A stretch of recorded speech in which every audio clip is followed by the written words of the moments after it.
Another warm round of applause for this beautiful music. Thank you, and welcome everyone. My name is Edith Paswana, and I am from the Thabo Mbeki African School of Public and International Affairs at UNISA, and I'm pleased to be here this evening. I'm based in Pretoria, and I'm happy to be in the mother city this evening. And tonight is going to be a beautiful night. I'm hoping that you are also ready. You are ready to stand up and dance and celebrate, because tonight is about celebration. We are going to celebrate a great man, our stalwart, our very own, a native of Craddock, and he was many things to us. So let me start by acknowledging the presence of Dr. Ben, who is currently the Acting Regional Director,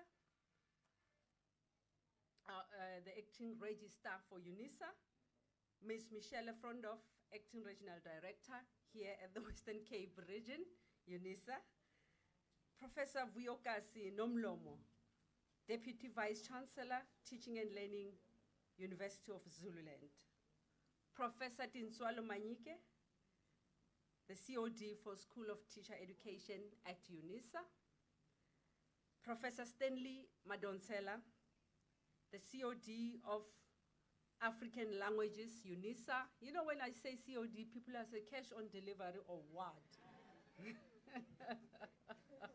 People must be asking themselves. The chair of the department. Many universities, we say head of department. So at UNISA is chair of department, and it becomes cash on delivery by default. Professor Stanley Madonsela, the COD of African Languages, UNISA.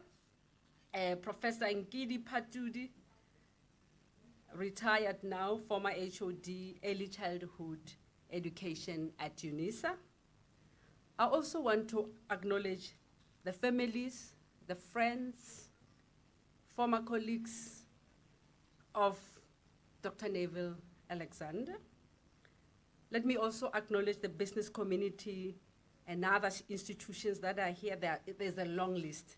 If I have to go through the list, I think many of us might leave even before the keynote.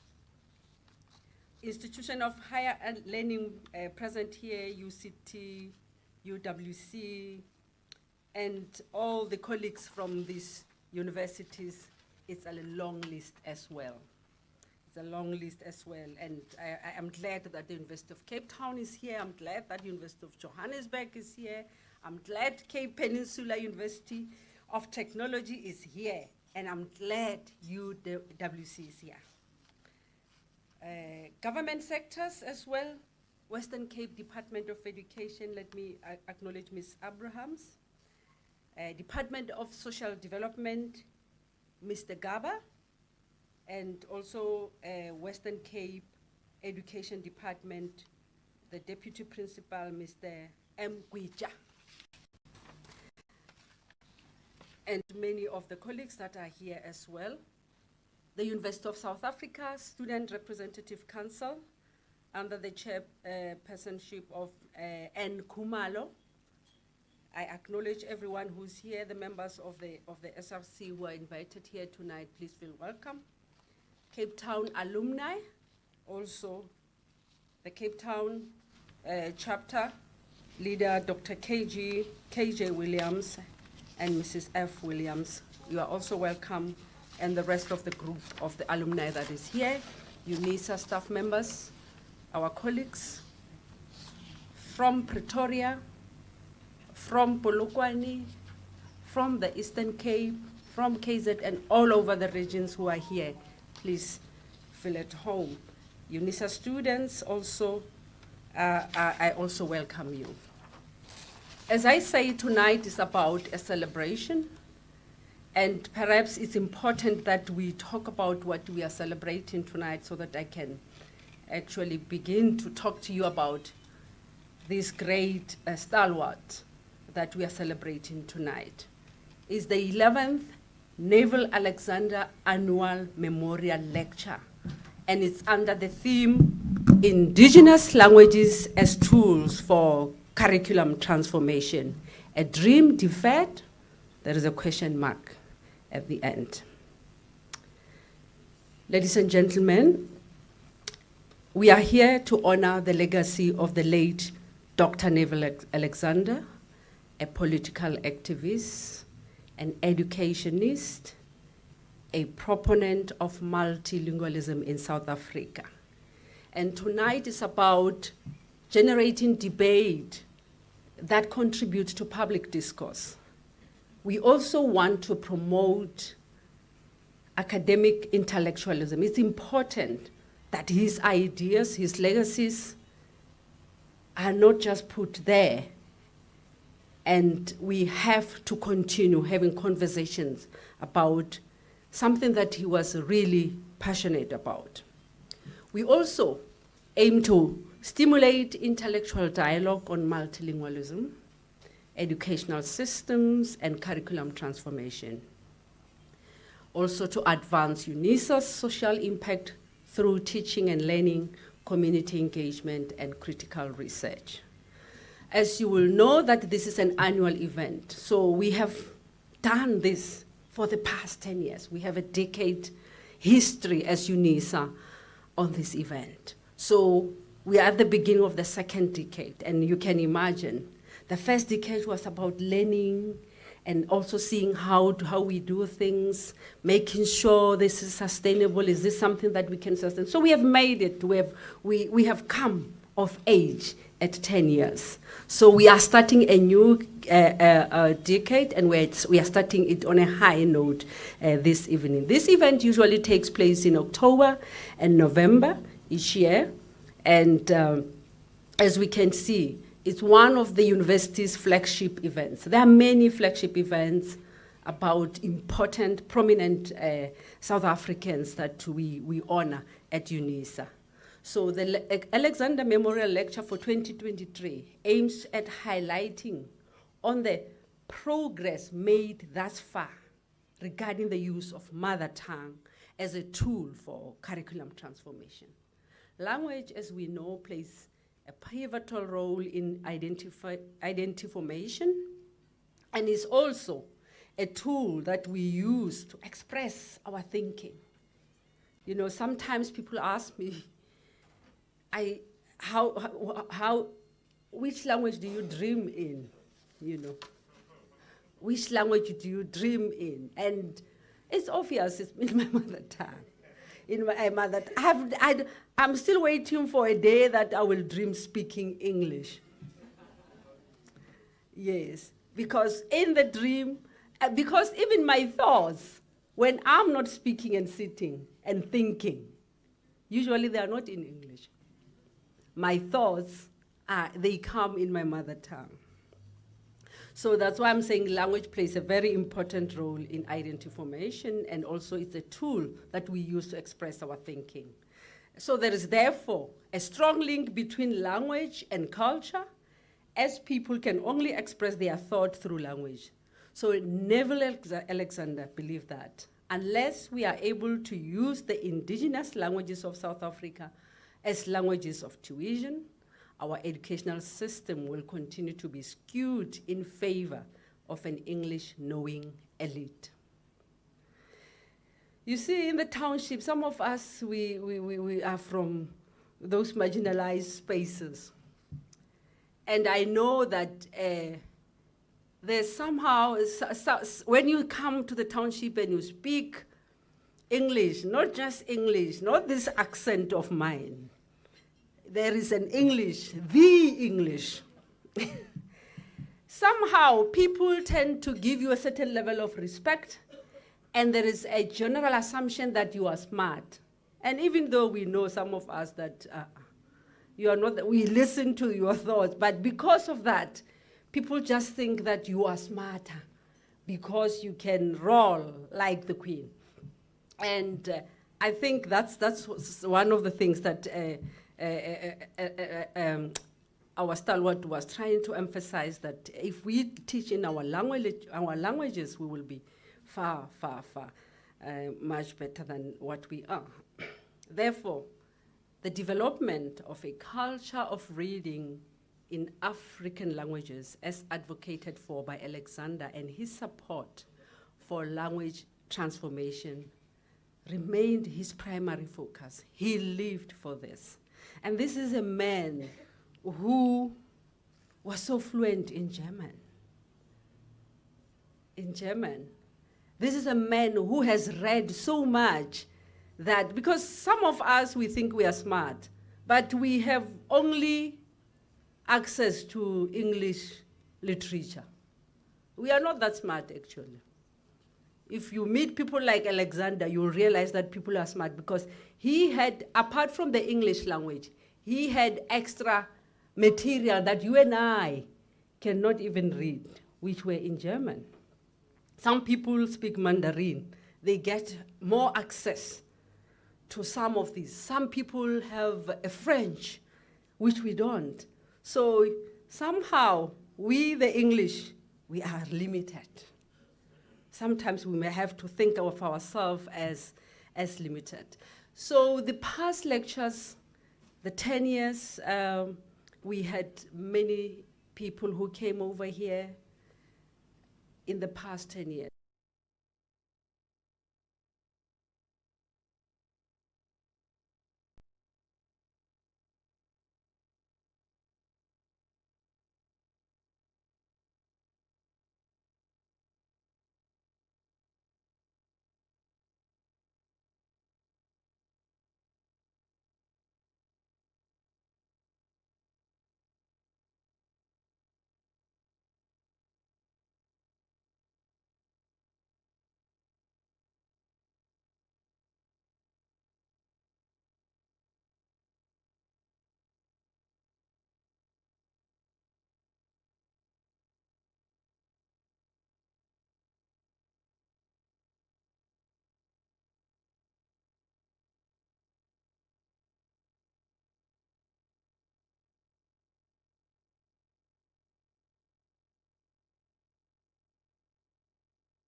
Director at the Center for Education Transformation at UJ.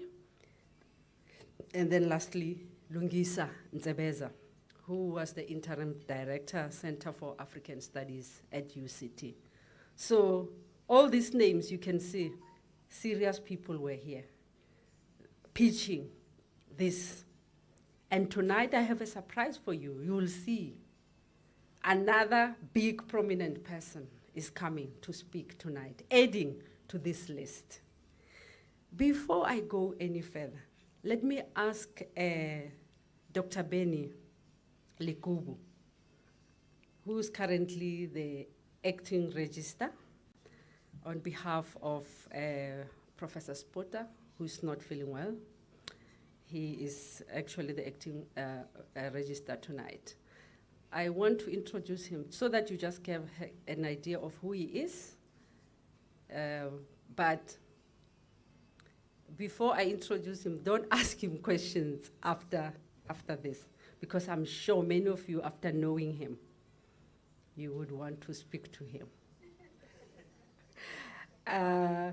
You know, some of the housekeepings that I wanted to talk about, we have 2 hours, so we started a bit late. So if you could add at least 20 minutes beyond these 2 hours. And the format of the lecture and the program, as we can see, I'm hoping that everyone, there's a program right in front of you. And I'm hoping that everyone has this. You'll see that we will have introductory remarks by Ms. Michele Fraundorf, and then we have welcome address by Dr. Benny, and then we will have a presentation of the 11th Neville Alexander Memorial by our guest speaker, whom I'll introduce later. We have choirs in between. Your program don't have the choir, and don't have the entertainment that we will have. So we have the UNISA, Western Cape Choir, and we have the Kiria Kuti project.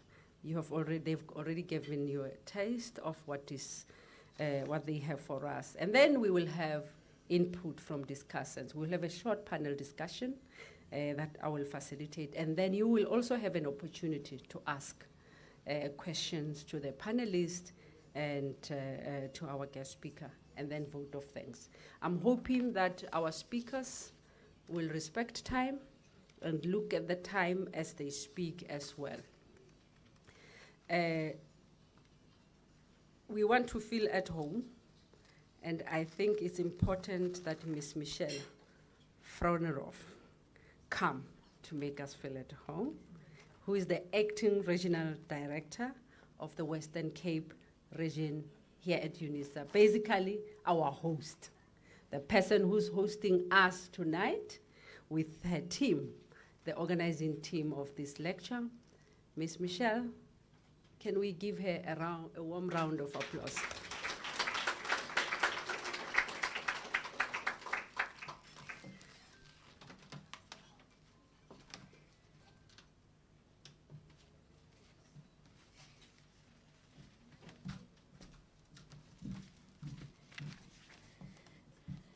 Thank you, Program Director, Prof. Edith Botswana.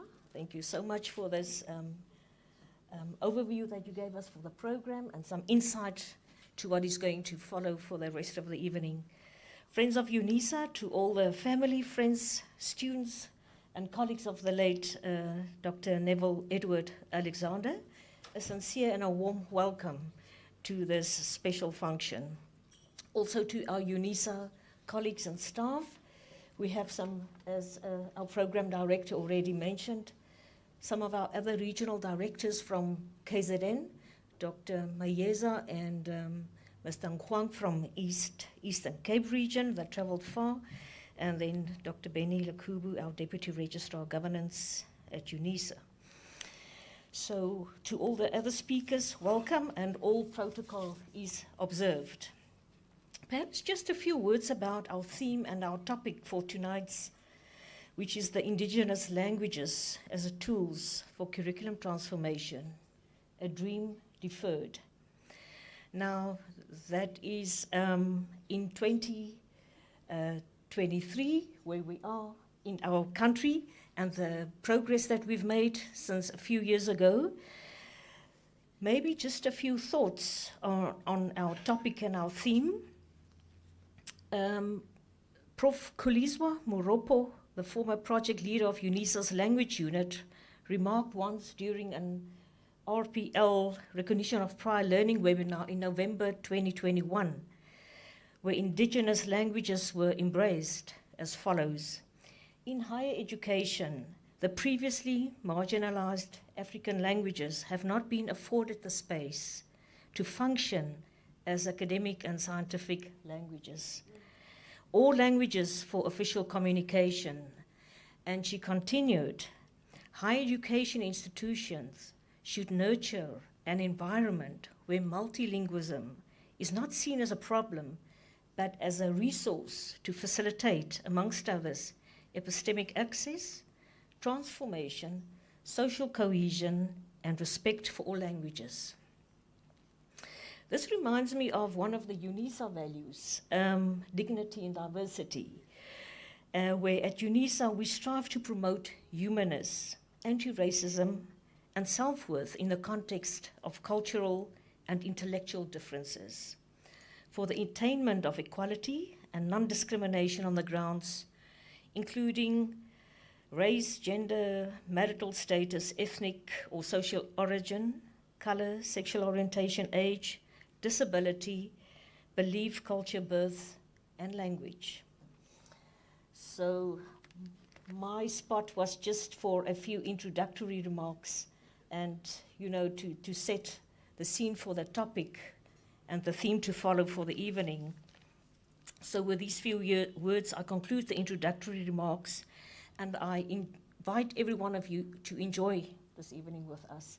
And for all those that traveled far, please we really sincerely appreciate the efforts that you made, Prof. Tenswalu Manyike, COD of the School of Teacher Education at UNISA.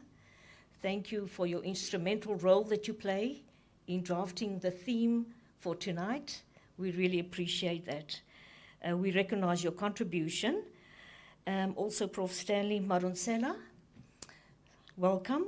COD African Languages at UNISA, and Prof. Nkiri Paturi, retired and former HOD at Early Childhood Education, and then our Program Director, Prof. Edith Paswana, Director of Academic Programs at the Thabo Mbeki African School.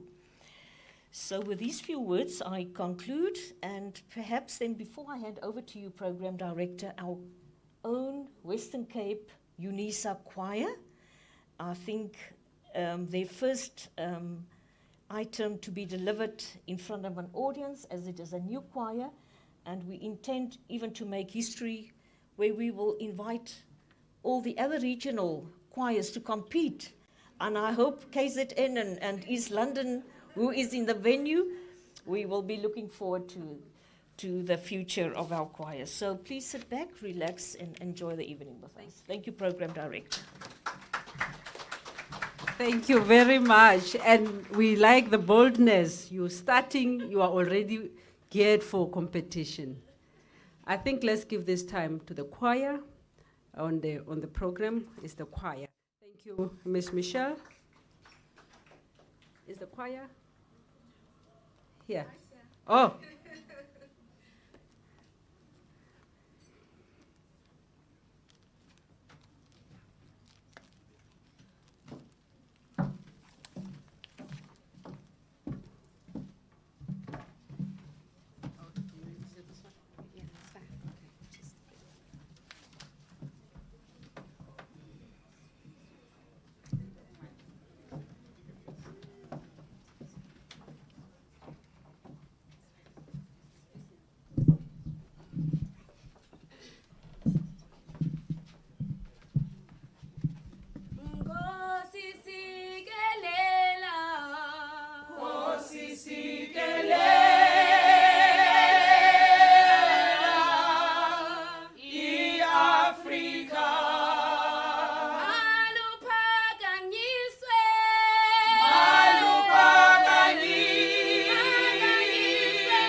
Wow, wow. Dynamites come in small packages. There are only 8, but I saw the roof going up. Oh my. These are our administrators and our cleaners. This is beautiful, isn't it? Ezandleni. And they have one man. When they come for the competition in Pretoria next year, I want to see more men. Unless if we don't have men here at the Western Cape region. But if we do, I'm quite sure that they will be there. Somebody here is moved, is going to join the choir. Well done. Thank you so much. And they were rendering our national anthem. So thank you so, so much. At this point in time, I'm going to introduce Dr. Benny Likubu. Dr. Benny Likubu, sorry, my apologies. I think my computer moved. Benny has recently been prominently featuring on national and local radio and television stations, discussing issues related to corruption and the Zondo State Capture Commission, contributing immensely to the fight against corruption in the country. So if you want to know anything, he can't even remember how many radio or television station interviewed me just around the Zondo State Commission. So today, you are lucky to have someone, if you have been wondering about something, this is the person. If you want to know who did what, this is the person to talk to at the dinner. He was appointed as the chairperson of the IEC for 2020 to 2022, and he also co-publishes in Daily Maverick as an opinionista, and regarding corruption and the Zondo State Capture Commission of Inquiry, and has up to this day done more than 50 local and international radio and television interviews on corruption-related issues in South Africa. So hence I say, when you have an opportunity, grab him, because maybe you've missed some of these, radios like 702 here locally, Muzweding, Corruption Watch. You can name them, many, many of them. I cannot go through all the list. But professionally, he completed a diploma in criminal justice and forensic investigation with the University of Johannesburg.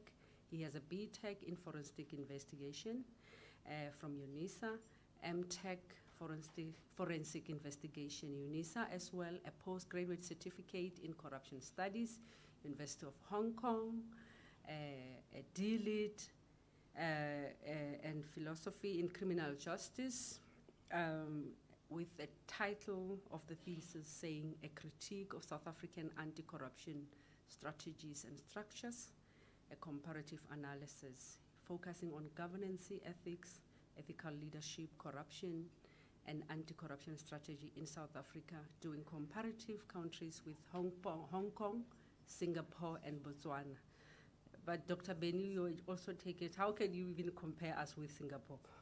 You should have just stayed at Botswana. Okay, I don't want to take so much. The CV is very elaborate. If I have to read the rest of it, we will be here for the whole evening. I give you Dr. Benny Likubu. Thank you.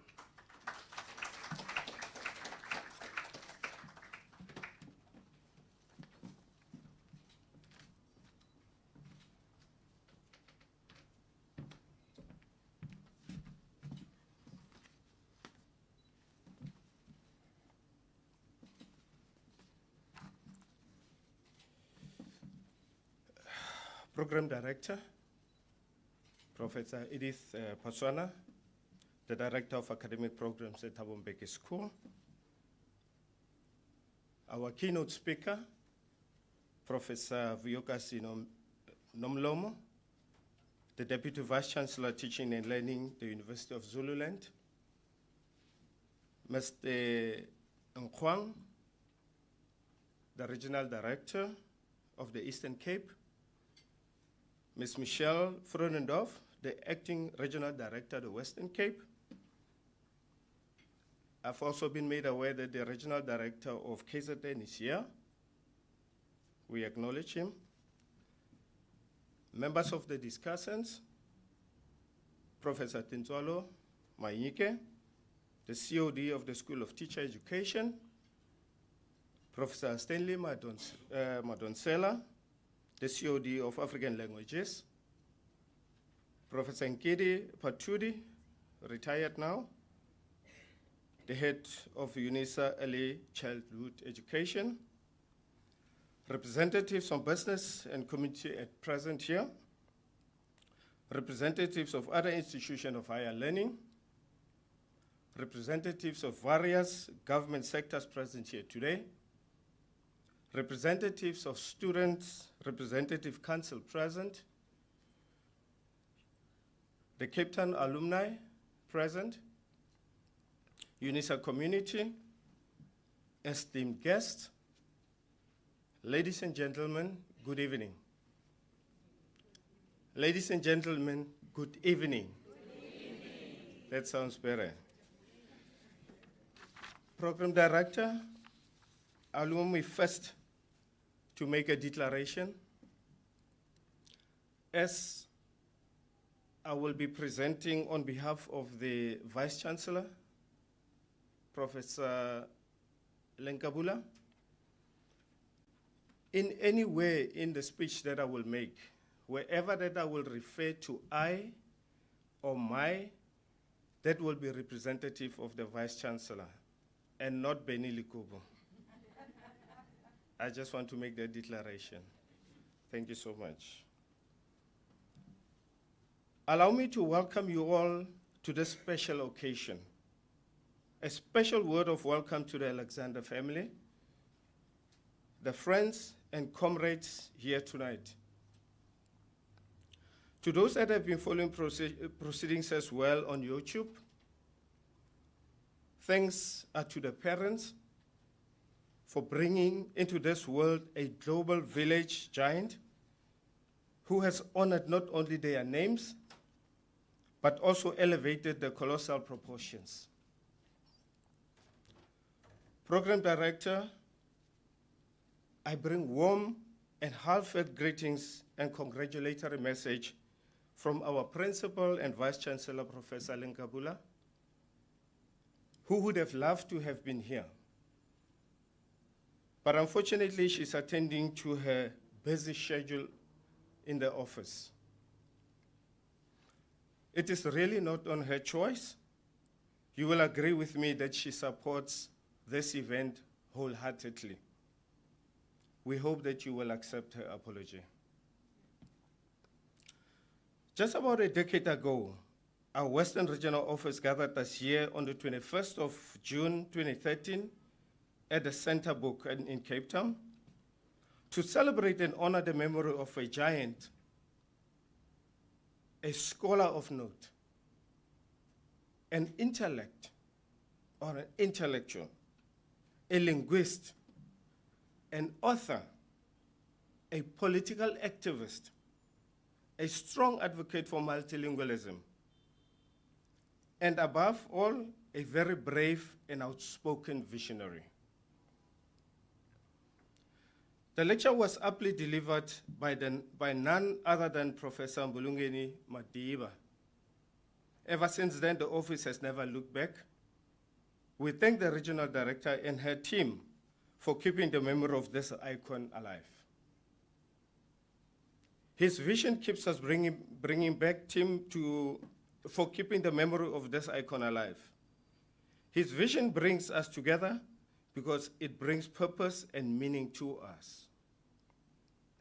Our lives, and hopefully the lives of the future generation, his wisdom and his vision allows us to continue basking under this beautiful light he illuminated with his works in his lifetime, and his works which will continue as a legacy in our lives. Neville Alexandra dreamt of becoming a better person. Even more importantly, he dreamt of transforming the world through language, making this a better country for all of us. And here we are today, celebrating this day. We are here all today because of the seed he planted so many years ago. Yes, multilingualism, so much for a thought, and so much for what he fought for.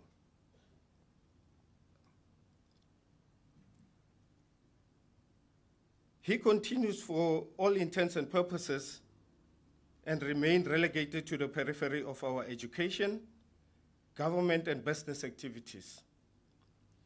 This does not in any way seek to refute that the pockets of excellence within the different institutions, as this will be seen from Professor Vuyoka Sinomlo's presentation this evening. Despite the fact that we are not yet where he would have wanted us to be, in implementing multilingualism, thoughts, his vision for the country, his love for the craft, his dedication to the community, his example of an upright life and philosophy, his astute literary gift that allowed him to write and speak his mind freely, and his distinguished sense of direction are incredibly a set of life. They have no expiry date, Madam Program Director. We continue to grapple with the depths of his thoughts, whose meaning and challenges sprouts new branches with the wonderful addresses that we will receive this year and continuing. Today, we are still faced with a myriad of challenges, including, amongst others, contested institutional language policies that require us to reflect. It is my hope that upon these reflections, related actions will follow suit. We thank him for bringing us here tonight, as it is approximately 10 years, to talk amongst ourselves, to question each other about how we are truly understanding him and just how deeply, really, we subscribe to his values. And how we can become even a better in our endeavors moving forward. We thank him for not walking zigzags during his lifetime, but also for leaving a clear and straight trail for us to follow as we seek to become full and true to ourselves.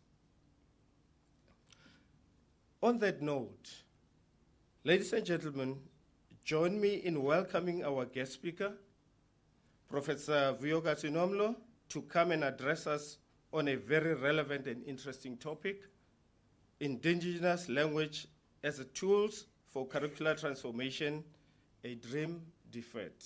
I thank you.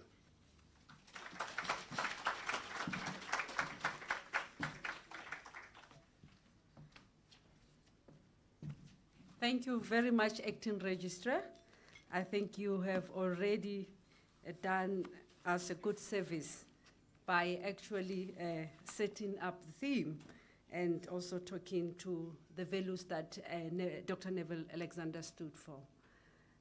Someone who could not watch and see and keep quiet when he sees dehumanization, subhumanization of people in this country. So we owe a lot to him, and I'm happy to see the room full this evening. It seems everyone who was invited actually came, because I don't see any empty chair there. Without wasting any time, let me introduce the woman of the moment, our guest speaker,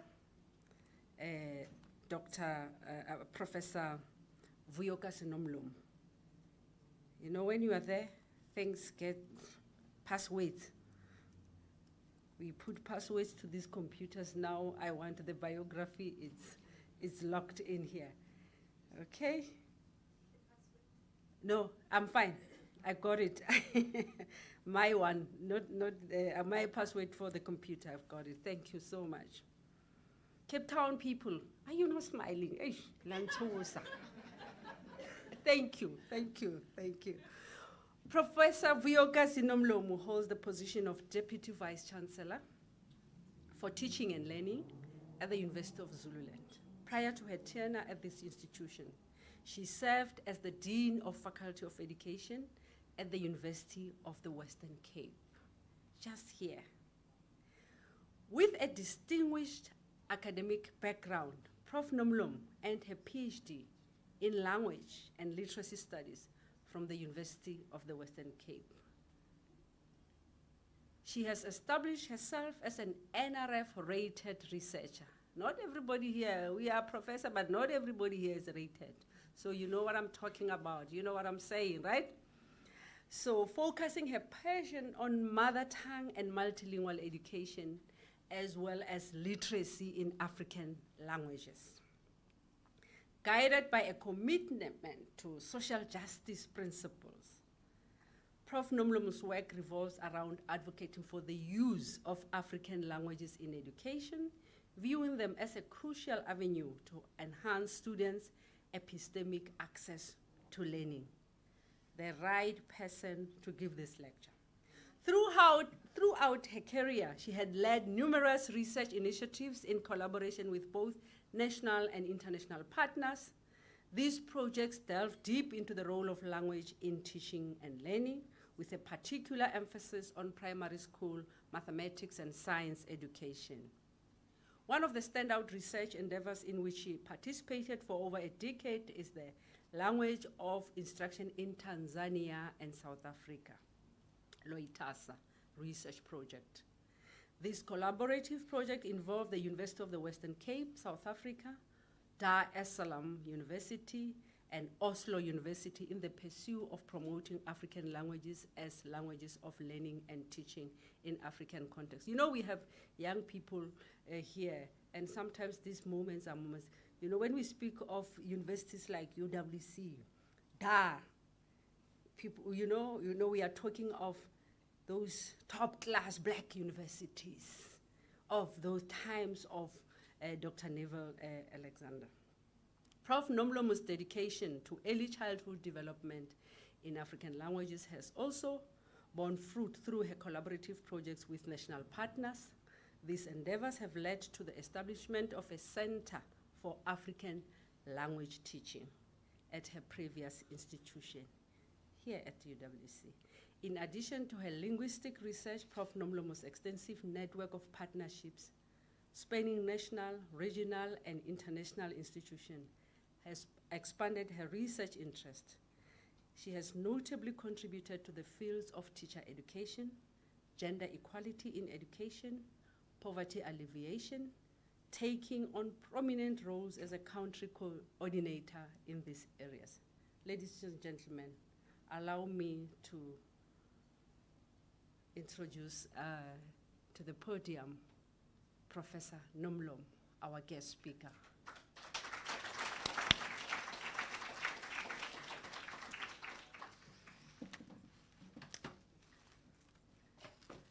A glass of water maybe here? Thank you. I will be visible. I hope I'm visible down there. Jabon. Thank you. Program Director, Professor Pasana, Nkosika Kolusis. I think you have already started what I'm going to say together with the Acting Registrar, Dr. Lekubu. Thank you. So if you allow me, Program Director, in the interest of time, may I not do all my greetings and just say protocol observed.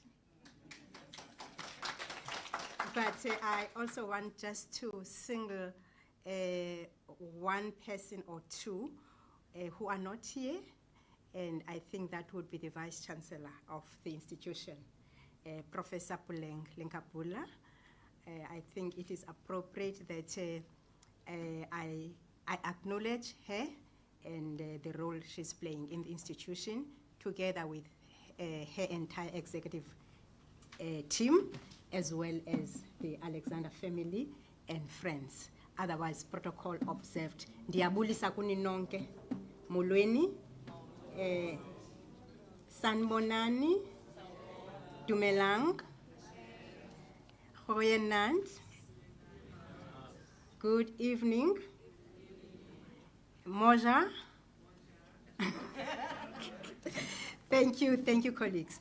Ladies and gentlemen, it is my great pleasure and honor to speak at this gathering commemorating the life and legacy of Dr. Neville Alexander, a visionary, a renowned educationist, social and political activist, great thinker and scholar, humble mentor, and a brother ubhuti to many of us. Some of us would call him Budi, and I can see people nodding down there. What a privilege to be among colleagues and esteemed guests this evening to honor this great linguist whose dedication to education and linguistic diversity has left an indelible mark on our hearts and minds. Neville understood the profound connection between language and culture, recognizing that indigenous languages are not just collection of words, but sources and vessels of wisdom, heritage, and identity. Please allow me to say a few words about his identity or origin.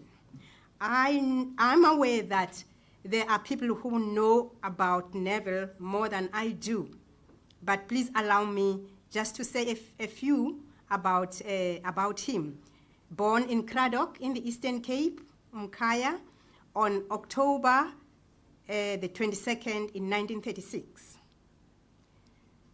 And he emerged as a prominent figure in education, linguistics, and in social activism.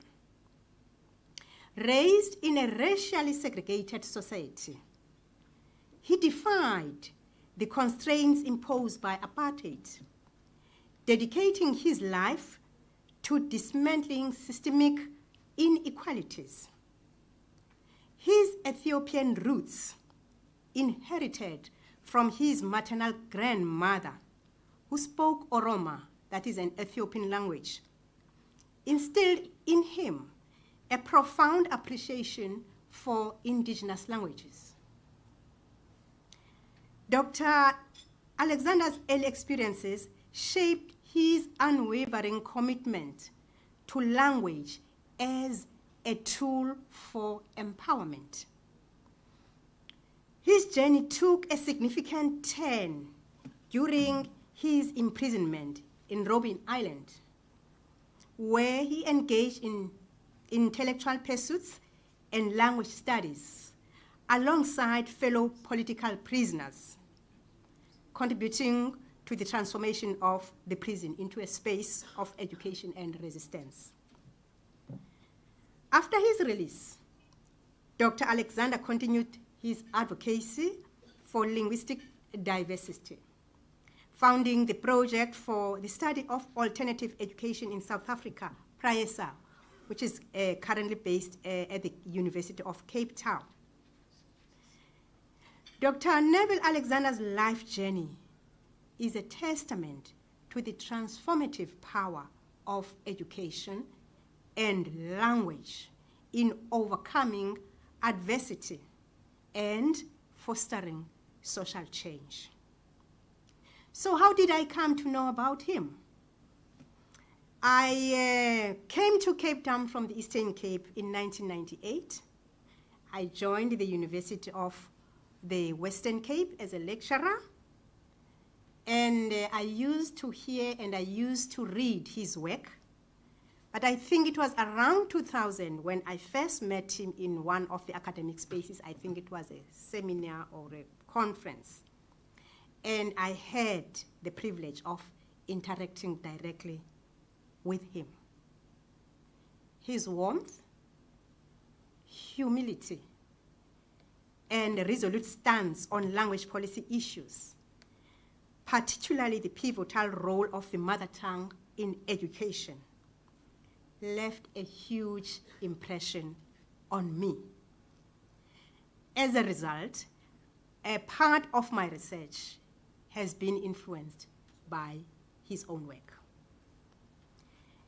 I must say that I grew in terms of knowing him to the extent that I think it was in 2011 when he went for sabbatical, Peter, I would think so, 2011 in Germany. When he wrote me an email from Germany requesting me to take over his students, to supervise 2 of his students, which I did. In fact, one of them left for Stellenbosch. But I'm very proud to say that those 2 students are about to finish their PhDs in the next 6 months. And when I received an invitation from Prof. Tinyako Manyike, sorry, Prof. I had to think deeply. Despite my very busy schedule, I said, hey, what a challenge now. Prof. Manyike, I can't say no for never. So I'm here to honor my brother. I'm here to honor my colleague. I'm here to honor someone I respect very much. Let me continue to say,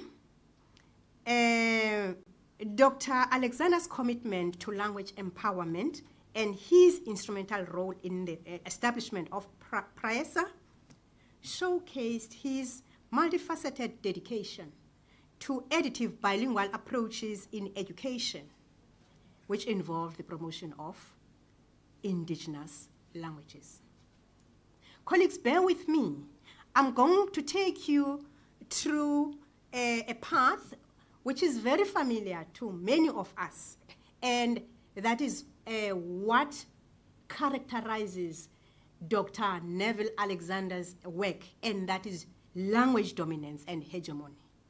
And I'm aware that almost all of us here are very, very familiar with those concepts, but please allow me just to briefly take you through. Dr. Alexander's exploration of language dominance and hegemony provides profound insights into the dynamics shaping linguistic landscapes. English dominance, driven by market forces, indicates a socioeconomic and sociopolitical trajectory that favors English as an international lingua franca, that is as an international language. So dominance, according to Neville, is more about material wealth, which positions English as one of the most prestigious languages in the world. On the other hand, Neville talks about English hegemony as a socio-psychological and cultural issue, which perpetuates a static maintenance syndrome. This syndrome positions dominant languages as tools for disempowerment and disablement, in Neville's words, particularly evident in post-colonial contexts. It influences speakers of the non-dominant languages to despise their own languages and perceive them as valueless in formal domains, although they cherish them in other domains, such as within their families, within their communities, and in performing their cultural and religious gatherings. For example, English in our context, English hegemony, is promoted in the economic and education sectors, and in other countries that were colonized by the British, at the expense of indigenous languages, which still remain marginalized at this point in time. In Alexander's words, I quote him, he says, 2004, and I think he wrote this paper with Carol Bloch. He says, I quote, "There were no systematic attempts during the colonial era to use any African language in high status functions, not even in domains such as secondary and tertiary education," close quotes. So the colonial era I'm talking about here includes the arrival of the Dutch settlers in 1652, the invasion of English colonizers in 1795, and the Dutch-English bilingual system, which occurred between 1910 and 1925. This era, that is this colonial era, marked by Anglicization through missionary education, solidified the dominance of English in formal domains by forcing African children to learn through English. And I'm referring to the experiences of Alido and Mazrui, also very well-known African scholars, who reflect on the trauma endured during this period, in particular in the use of French in Africa, where they say those who were unable to speak French were labeled as barbarians, suggesting an inability to assimilate into the French culture. This is not unfamiliar. Children faced physical punishment and shame for speaking their own native languages in the schoolyards. This language trauma not only perpetuated what Licordia calls epistemic violence, but also impacted voices and agency in the classroom, leading to children's low self-esteem and confidence issues. And I think some of us in this room have a similar experience with English, where we were not allowed, we got punished for speaking your own home language in the classroom. And I remember I grew up in the Eastern Cape, former Transkei, where in the classroom, when the teacher goes out, there would be someone given a task to write Xhosa speakers. And you would sit there, not talk, because you can't express yourself in English, you know? And the long-term impact, I think if there are psychologists or people around here, perhaps they might understand why some of the learners are silent, because we're silenced very early in our educational pathways. I'm not going to dwell into that. Now, let me quickly go and run to Dr. Neville Alexander's contribution to linguistic liberation. Dr. Alexander's post-apartheid advocacy for the promotion of African languages in academia is a beacon of linguistic liberation.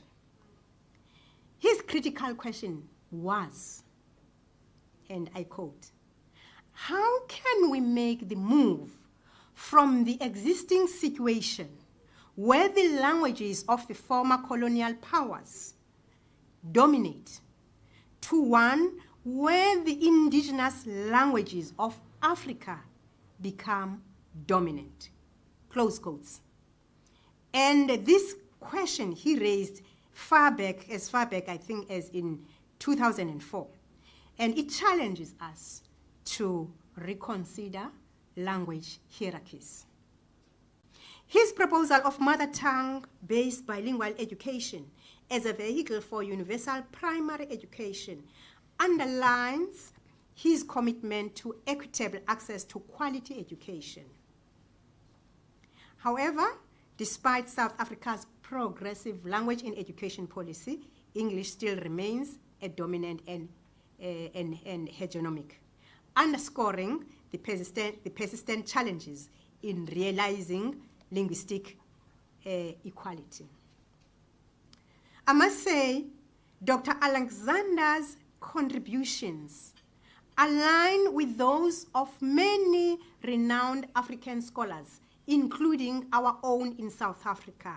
I will just mention a few who are well known: Agyekum, Pra, Alido, Mazrou, Bamboshe, Yer, Desai, Pludeman, Webb, and many others. And I'm sorry if you're not on the list that I've just said. There are many people who are proponents of multilingualism and mother tongue education. These scholars collectively challenge the hegemony of colonial languages, which are English, French, Dutch, and Spanish in former colonial states, highlighting the resultant linguistic inequality, which Philipson refers to as linguicism or linguistic imperialism. Linguistic imperialism endows European languages with power, posing a threat to the use of local languages in education, and perpetuating intellectual and linguistic dependency, indicative of African scholars relying on Western epistemologies. Mazrui refers to this phenomenon as denial of innovation, which is shaped by Western values that assimilate Africans into Western culture and knowledges. Consequently, this assimilation leads to the inferior status of African cultures and languages, reinforcing social stratification and division among the masses of among the African masses, as said by Bra and Alido and Mazrui. Bra further clarifies this point by highlighting cultural dependency. So it's intellectual dependency, linguistic dependency, and now cultural dependency, which diminishes the status of African cultures, resulting in societal divisions. And Neville came in there, features even in that kind of discourse. And he said, I quote Neville Alexander, "It is an indisputable fact that the post-colonial situation, with its inherent linguistic hierarchy, has made knowledge of the conqueror's language a crucial component of the cultural capital of the neo-colonial elite. Their proficiency in English and or French distinguishes them from the majority of their African compatriots, thereby maintaining their privileged status in the middle and upper class," close quotes. That's Neville saying that. These insights I've just alluded to provide a more comprehensive understanding of the challenges and opportunities in pursuit of linguistic liberation. Please allow me, colleagues, to jump some of what I've put in here in the interest of time. We all know that we have 11 official languages in South Africa. If I were to relate the issue of linguistic imperialism that some of these scholars are referring to, I'm trying to relate it to our own current language policy in South Africa, where we have 11 official languages, 9 of which are African, but English still maintains a dominant and hegemonic status, which perpetuates the apartheid legacy. So we will understand now that Alexander's involvement in national language structures like the Pan-South African Language Board and LangTech, which was the language task group, all right, and others, promoting equal language rights and multilingualism, underscores his commitment to recognizing the value of indigenous languages, which are spoken by the majority of South Africans. More than 70% of South Africans speak these African languages as their home languages. He advocated for promoting African languages in academia as a strategy for linguistic liberation from oppressive European languages. In one of his writings, which was undated, unfortunately, I couldn't get the date, he poses a critical question again about the marginalization of African languages in Africa as follows. How can we transition from the current situation where the languages of the former colonial powers dominate to one where the indigenous languages of Africa take precedence? I think I have said that earlier. Now let's move on to the role of indigenous languages in curriculum transformation. Perhaps I must start by saying this, that indigenous languages are not mere linguistic vehicles. They are conduits of cultural heritage and repositories of ancestral knowledge. One of the African writers, Hameso, 1997, puts it as follows. Indigenous languages, I quote, reflect learners' backgrounds, positively influencing educational achievement and are necessary for the revival of Africa's institutions. So Dr. Alexander envisioned a curriculum embracing linguistic diversity, empowering learners to engage with academic content while connecting with their cultural roots. His advocacy for the intellectualization of African languages emphasized the transformative power of language in education. And this resonates with one of the scholars by the name of Wolf, and who says, I quote, language is not everything in education, but without language, everything is nothing in education, close quotes. So, where do we go? Where is the shift? Curriculum transformation and epistemological shift, that is knowledge construction. And I'm trying to position Neville Alexander again here in the shift, in the transition towards epistemological shift. You will remember, colleagues, that 5-6 years ago, we had student movements. The hashtag Rhodes Must Fall and the hashtag Fees Must Fall, we all know that. Those movements, which underscored the need for decolonization in education. While these movements questioned Eurocentric ideologies and epistemologies, the role of the marginalized languages in higher education remained implicit. For effective curriculum transformation, I believe that we must address the epistemological transformation. That is how knowledge is conceived in the first place, how it is constructed or used, and how it is transferred in the teaching and learning process. This prompts us to consider changes in curriculum design. How do we design our curriculum and content? A content that will reflect linguistic diversity. And we must also evaluate the success of language-inclusive curriculum efforts and engage our students and communities in the discussion about language and curriculum transformation.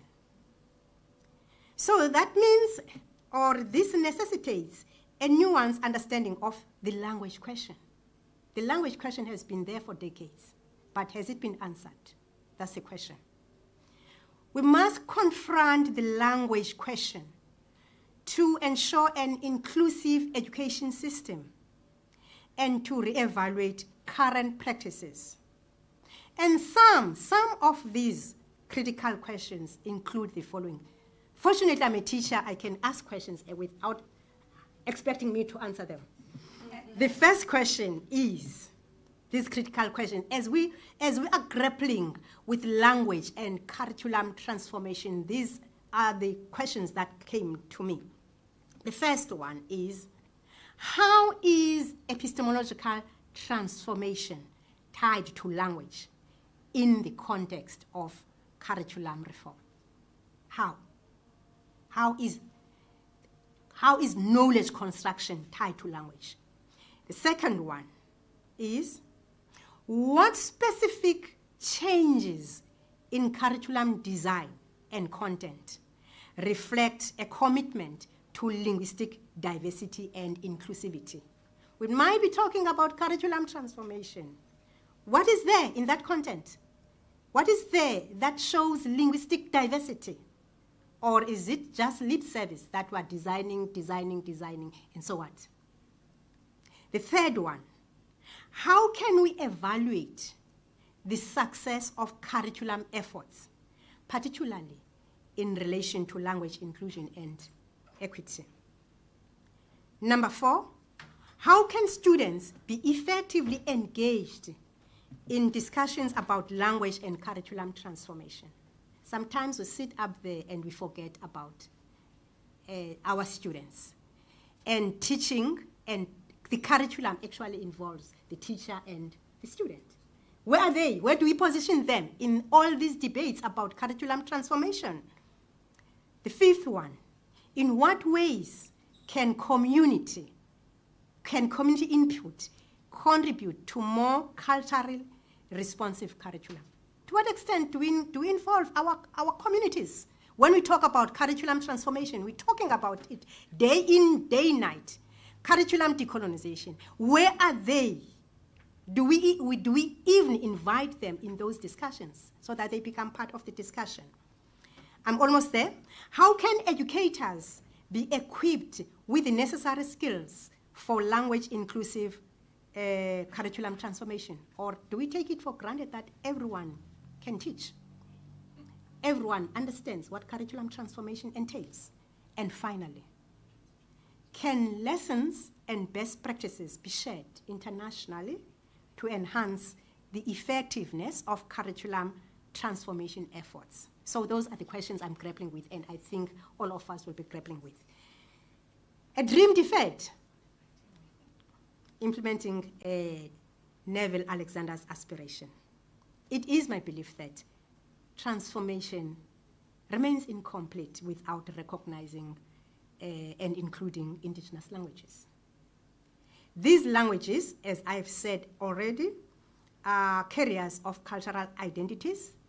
They foster a sense of belonging among educators and students, and they are promoters of cognitive flexibility and diverse ways of knowing and thinking, and thereby opening a window to alternative perspectives of knowledge. Until African languages receive equal academic standing alongside English and Afrikaans in our context, spanning from basic education to higher education, it is my view that Alexander's aspirations will remain elusive. What do we do? I am of the view that we must also interrogate how African languages themselves are taught, both in schools and in higher education. How do we teach them? Are we teaching them in a way that will disrupt this epistemological transformation? Or is it just a case of teaching them? Look, I was a school teacher, and I know that during my time, the most irresponsible teacher, or the teacher who's always absent from school, would be given isiXhosa. I don't know whether that was the case in other provinces. They would say, "Hayi man, nika isiXhosa," assuming that anyone and everyone can teach isiXhosa because you are a mother tongue speaker. So you can just teach it. And I think that's something we have to think deeply about it. If we are advocating for the use of these languages in education, we must look at how we teach them. Who are our teachers? That's number one. And what pedagogies do we use to teach African languages? That's the first point. So this is very crucial, not only for valuing oppressed or marginalized voices, but also to enhance epistemological transformation in how knowledge is constructed. However, I must acknowledge that there's been efforts in some South African universities, as you might be aware, where where they are promoting the use of African languages, and I can think of the University of KwaZulu-Natal and the University of Fort Hare. And there was an attempt once at the University of the Western Cape, 2008 and 2009. But what I'm saying here, we must acknowledge those efforts and support them. And I'm aware that currently the Department of Higher Education and Training, DHET, in collaboration with Universities South Africa, USAF, is really taking the issue of African languages in higher education very seriously. My colleagues in this room will agree that there's been the establishment of COPAL, the Community of Practice in African Languages, where intellectuals from the different African languages meet and discuss issues in promoting African languages. But is that sufficient? I don't think it is sufficient. I think we have to go an extra mile and look into issues of collaboration and coordination of such language transformation projects, as many of us as universities are still operating in isolation. And I think initiatives such as these must extend beyond individual institutions to create a cohesive and impactful language transformation landscape. Secondly, when we talk about African languages, we have to look into research in African languages. Currently, there's very limited research in African languages. And I will refer to Kashula and Gomo 2019, who say teaching and writing in African languages will contribute not only towards the intellectualization of these languages, but will create authentic literature to support the wider use of these languages in learning and research in our universities. This is also a strategy. If we prioritize research in African languages, it's also a strategy of decolonizing scientific knowledge, which is only packaged in English. And I think I must acknowledge my previous dean, Professor Desai, who was among us, who said way back in 1999 that it is only through the use of African languages that a reading and writing culture will be strengthened. At the moment, we know that we have a crisis in basic education when it comes to reading and writing because we don't have materials, and we can start by writing in African languages. I'm almost the program director. Thirdly, we must support and monitor the language transformation initiatives, as I've already stated, projects like, for example, COPAL. And we must also look at how to decolonize the language curriculum itself. And I think it must start at the basic education, because the basic education is the feeder to higher education. So if we fail in the basic education sector, we may as well say thank you. And that is why you find a lot of issues when it comes to some students going as far as grade 12 who cannot even write, and that is true. I'm aware it's one of the initiatives that the Department of Basic Education took that we are all aware of, the incremental introduction of African languages project, which was conceived way back in 2012. But I'm of the view that it hasn't yielded any tangible results thus far with regard to teaching and learning of African languages in former white schools where African languages are not taught. And one of the challenges is that there are no teachers, there are no trained teachers to teach these African languages in these schools. And I think this was a very great project, and if well implemented, it could demarginalize and restore the academic value of African languages in education. And I think that's something that needs to be taken up with the Department of Basic Education.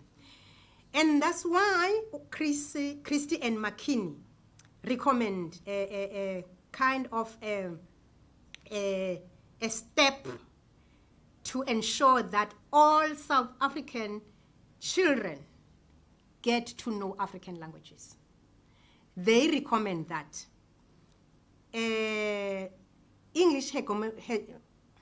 recommend that English hegemony be challenged. They are challenging English hegemony by having all children learn at least one African language up to school level and having competence in an African language as one of the requirements of university entrance. And perhaps I'm of the view, I support the idea that it could be a disruption in the status quo. And of course, I know that there could be some contestations along that. This view is progressive. That is Caroline's and Christie's recommendation is progressive and relevant to advancing the decoloniality agenda. But it needs commitment from the government leaders and education stakeholders to ensure that it is effectively implemented. And lastly, the speakers of African languages themselves have a role to play in all this. We cannot be having people advocating for the use of African languages, yet we, the speakers, devalue them. So we must play an active role in the development and recognition of African languages in education as part of the decolonization project. And I think all of us are very familiar with Ngugi wa Thiong'o's work, where he says we must change our minds, we must decolonize our minds, because we always think that English is the best, yet we don't understand the effects on learning, what we call the epistemological transformation. Right. So we're talking about curriculum transformation and epistemological transformation. Where's the link? The link is the language. And in conclusion, ladies and gentlemen, the dream of curriculum transformation remains incomplete without the recognition and inclusion of indigenous languages. I'm repeating this. Until African languages receive equal academic status, not equal status, equal academic status, Alexander's aspirations will remain a dream. The success of the curriculum transformation agenda rests on epistemological transformation with language at its core. Dr. Alexander's passion for linguistic diversity and education continues to inspire us. We're all here, we're inspired. But as we reflect on his work, let us commit to ongoing curriculum transformation that places indigenous languages at its heart. Let us carry forward the spirit of Neville Alexander, keeping his passion for linguistic diversity alive in our hearts and actions. By doing so, we honor him by ensuring that language diversity and multilingualism continue to thrive, shaping the educational landscape for generations to come. Engos. Thank you.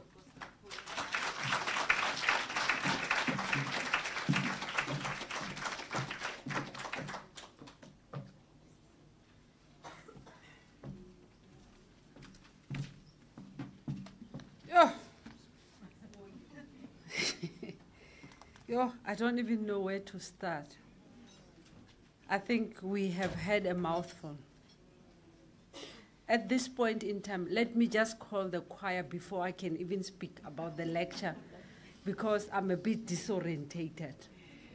And I'm looking at myself that, what am I doing every day when I wake up? Another warm round of applause.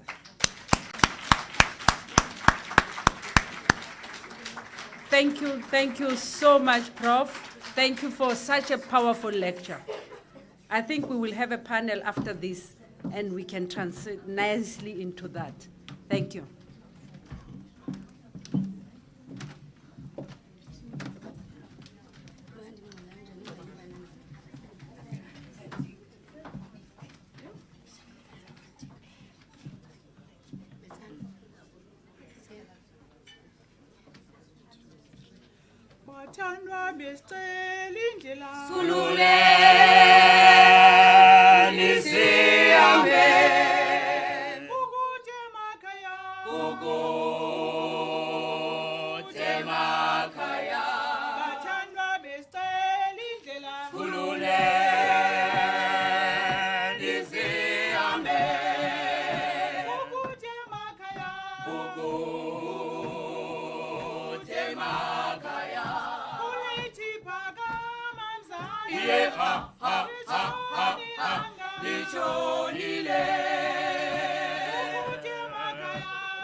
Don't mind me dancing. I'm from Gauteng. So we dance a lot. We dance a lot. I think we would have been all up here dancing. But nonetheless, we are enjoying this music, all of us here. Thank you so much. Hey, Prof, we are transitioning into the panel discussion. And Prof has taken us through a journey. But at least, towards the end of her speech, I picked up that the dream is not deferred. We are still honoring the legacy of Dr. Neville Alexander. The dream is not deferred. You saw how she spoke with so much zeal around these issues. And you can tell these are the issues that keep her sleepless. You can tell. She recognized that our modes of thinking have been disqualified by the logic of racialization that emerged in the 16th century. And it did this in two ways, and Prof, I heard you very well. Ranking our languages as inferior to European languages. The second one is maintaining the enunciative privilege of Euro-America. And you know what they say? Someone said, when you have gone through this, a person who is born without this true privilege of this enunciative privilege and the language privilege, you either accept your inferiority and just say it's fine, right? Or you assimilate, which is defeat on its own. Or you stand up and demonstrate that you are an equal human being to those who have put you or your language as second class. And that's what the professor, Dr. Neville Alexander, and many others who are fighting for language diversity are trying to do. Without wasting any time, let me call our panelists, because I think they were listening. They are going to help us to unpack this lecture and their understanding and whether the dream has been deferred. And I think, you know, we may speak in this European language, but English does not even inhabit our bodies, our sensibilities, you know, our memories. Our well-sensing somehow is different. Let me invite to the table Professor Tinzwalo Manyike, the COD of School of Teacher Education at UNISA, Professor Stanley Madonsela, the COD of African Languages, UNISA, Professor Nkidi Patudi, retired former HOD, Early Childhood Education at UNISA. A warm round of applause for our panelists. Thank you so much. Thank you so much. I think we have been listening to Prof's lecture, which was so powerful. To many of us, some of us who are good note takers, you know, we had news concepts, linguistic liberation and all of these things that we were trying to write down here, you know. And even the questions that she raises at the end of the lecture. I just want to give you, each one of you 5 minutes just to do reflections on the lecture itself. What you heard and what is it that you have taken out of this powerful lecture.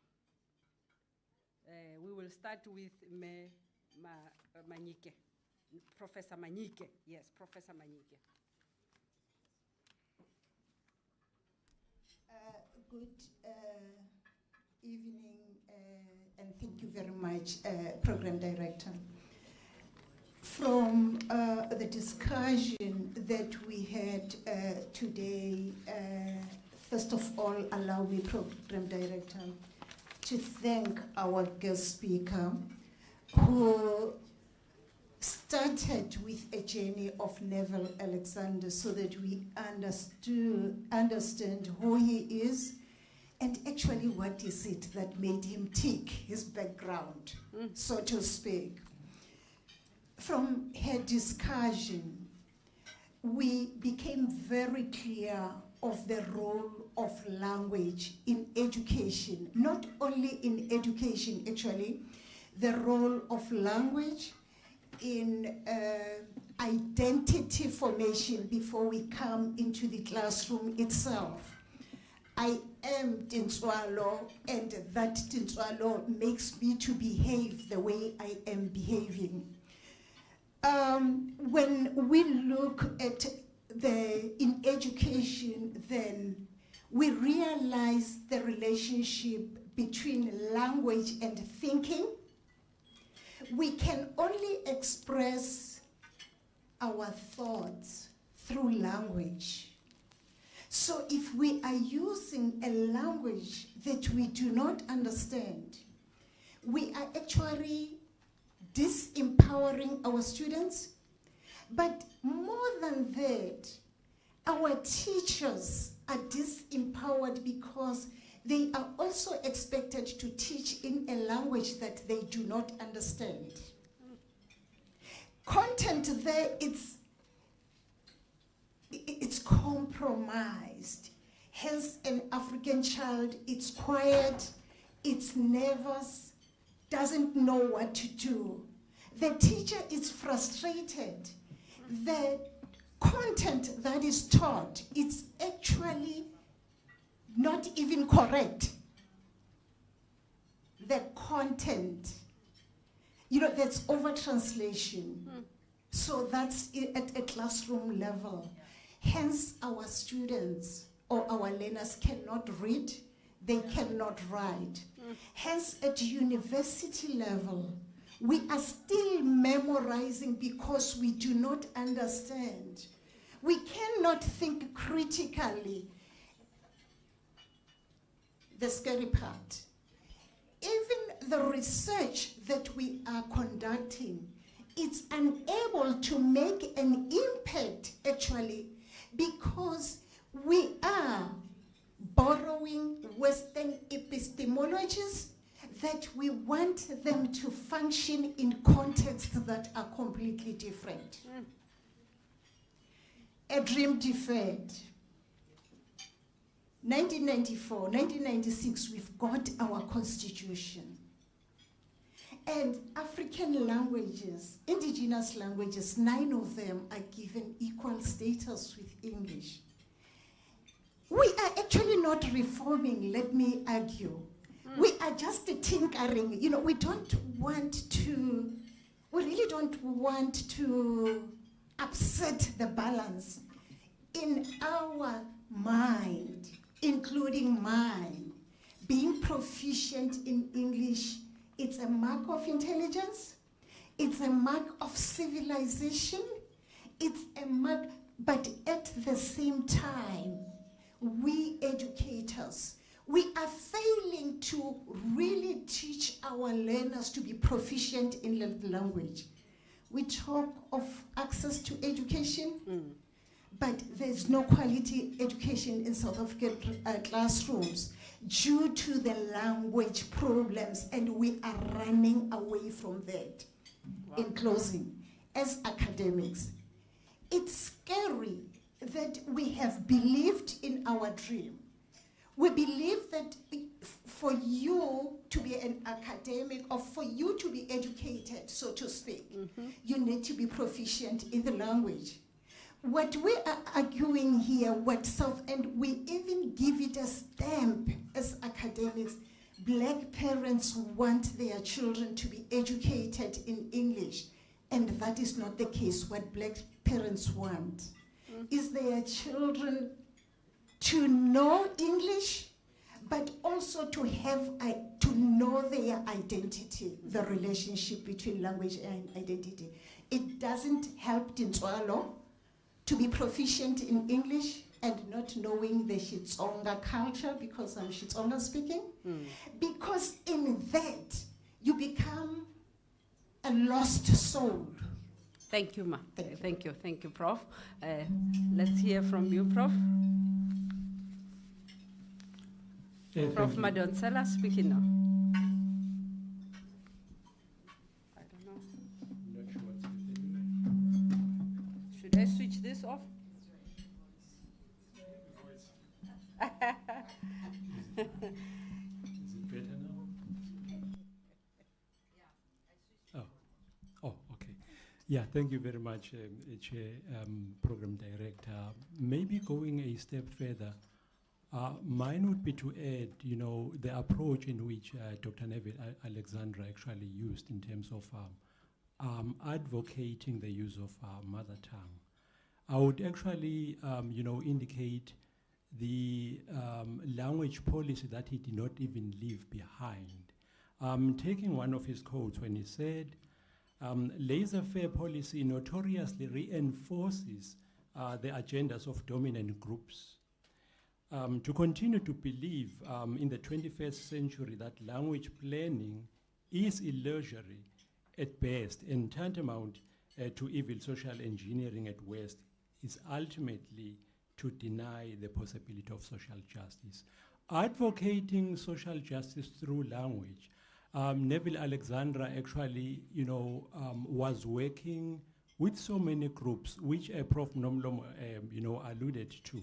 He was one of the people who believed that through collaboration, there could be greater impact in languages. I remember that I worked with him in the language plan task group at the time, in one of those subcommittees, when there was this idea of multilingualism is a costly problem approach, which is the myth that he said would not actually take us any further as a nation.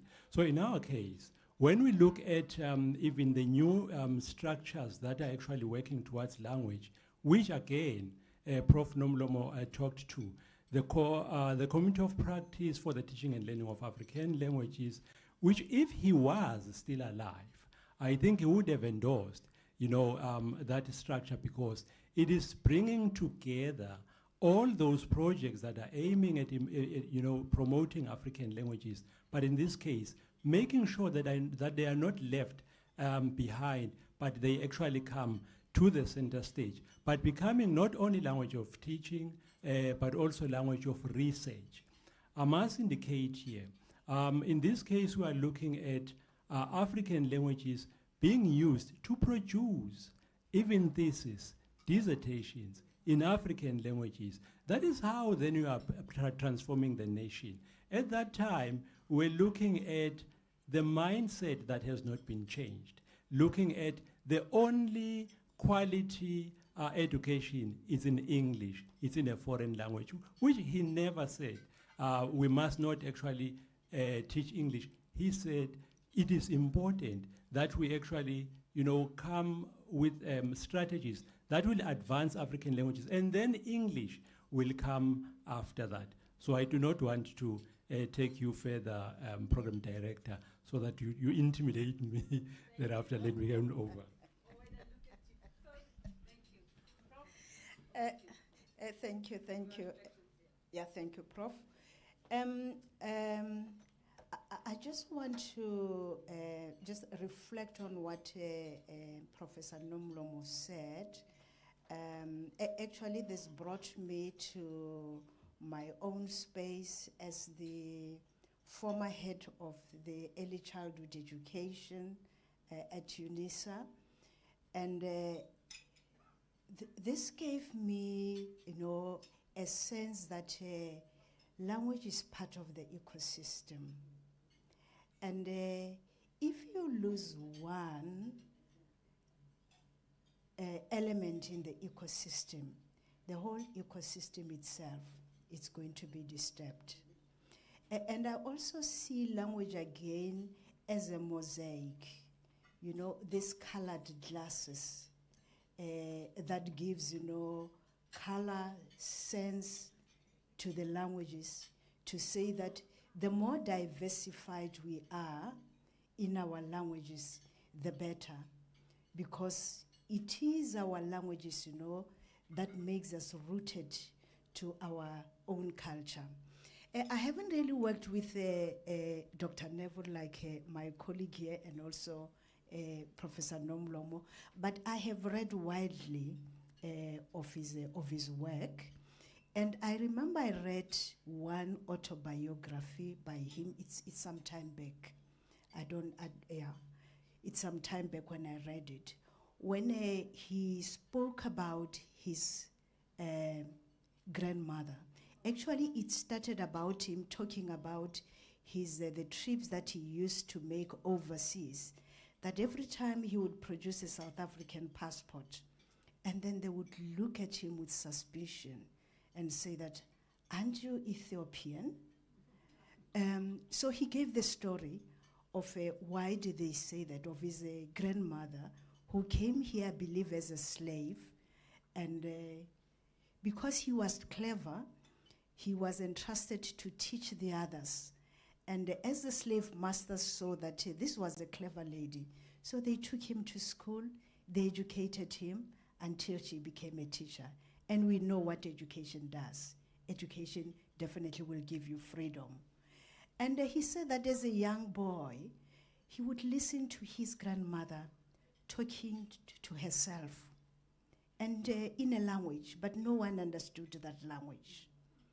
And I think for him to become a language activist, it started there. That even when the grandmother was away from Ethiopia, but when she wanted to reconnect with her past, she would speak her own language to herself. So this is how important mother tongue is. This is how important that even in schools, we have to make sure that our children, we teach them in their own mother tongue.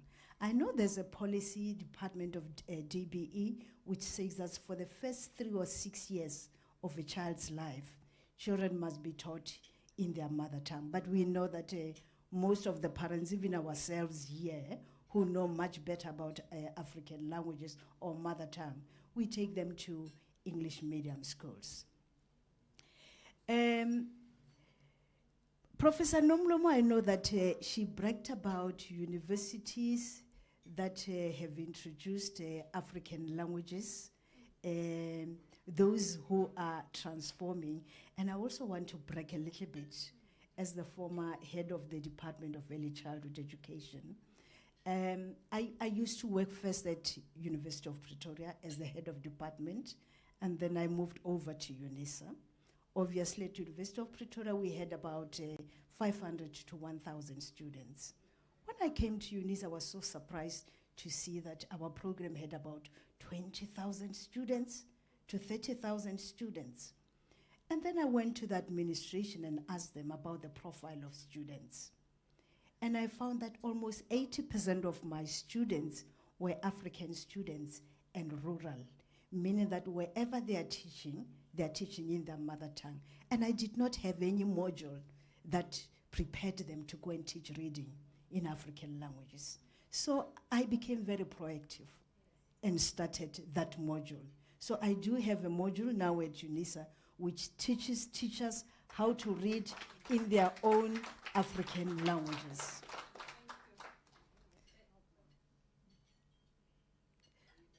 Okay, besides that, just the last one, just to brag about it again, my B.Ed 11 languages, which has been ratified by the Council and by the Senate to say that B.Ed Foundation phase, let it also be translated into 11 African languages. I don't talk in terms of translation, I talk in terms of versioning, because you cannot really translate directly from English into African languages. You have to look at the epistemology that Professor Nomlomo was talking about, that it has to be relevant to the particular languages. So this is one other thing that UNISA is doing, and we have started the process of versioning the B.Ed Foundation phase into 11 languages. Thank you. Thank you very much. A warm round of applause for our panelists.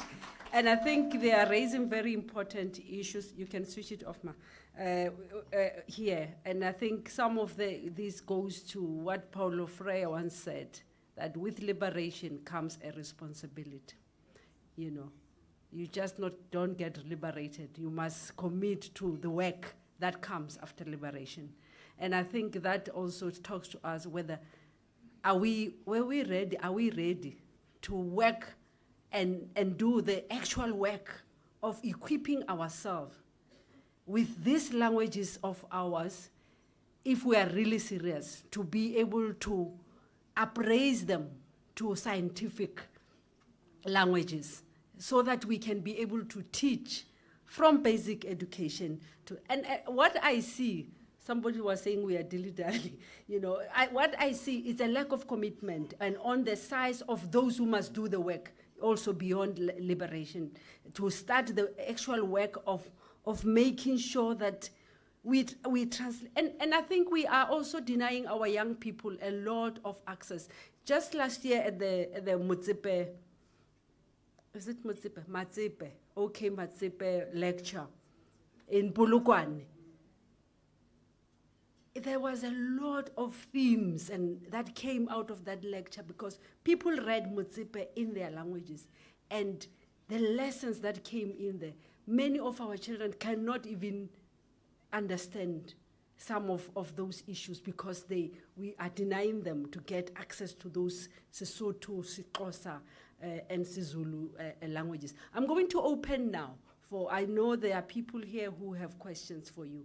I'm going to open up as well and then see from the audience if there's anyone. I'm going to take a round of 3, and then in the interest of time, I'll see whether I can go for the second one.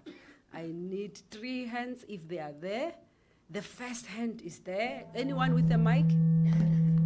The first hand, I've recognized that one. There's 2 here. People at the back, are you fine? I don't want to be seen as if I like Entoze Pambili, I just want to be sure that, are you okay at the back? Okay, I'm going to give you, just because you are sitting at the back. Even if I wanted 3, you'll be the 4th. We'll see with the second round whether there is still time, because I'm standing between people and their dinner.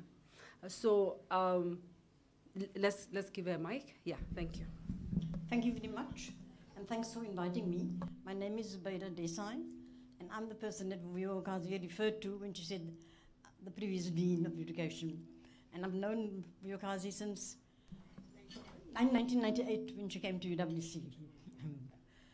And her children call me Mazuba. But what I wanted to say is that there is a misconception that it's parents that don't want African languages. And I think they think that because when you ask them, would you like your child to learn through the medium of English or an African language or your home language, they would say English. And that's better now? Oh. This is fine now. And they say no, they want this, no, it's not. Oh. Sorry.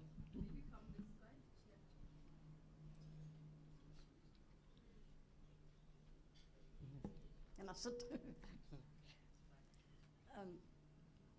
They say that they want to send their children to an English medium school. It's also because of the resources. It's not just a language issue. It's about schools that are better equipped. And every parent would like their child to be at a school that's well equipped. But when we were involved in the Lotasa project, that's the project that Professor Nomwe did a PhD on, the language of instruction in Tanzania and South Africa. When we communicated with the parents of the children at the 2 schools we worked at, one in Kailicha and one in Nyanga, we wrote them a letter explaining what the project is all about. And the project was saying that there was an experimental class and a control class at each group, each school. The control class was taught in English, maths and science for 3 years, grades 4, 5, and 6. And the experimental class was taught in isiXhosa. But they also got the materials in English and isiXhosa.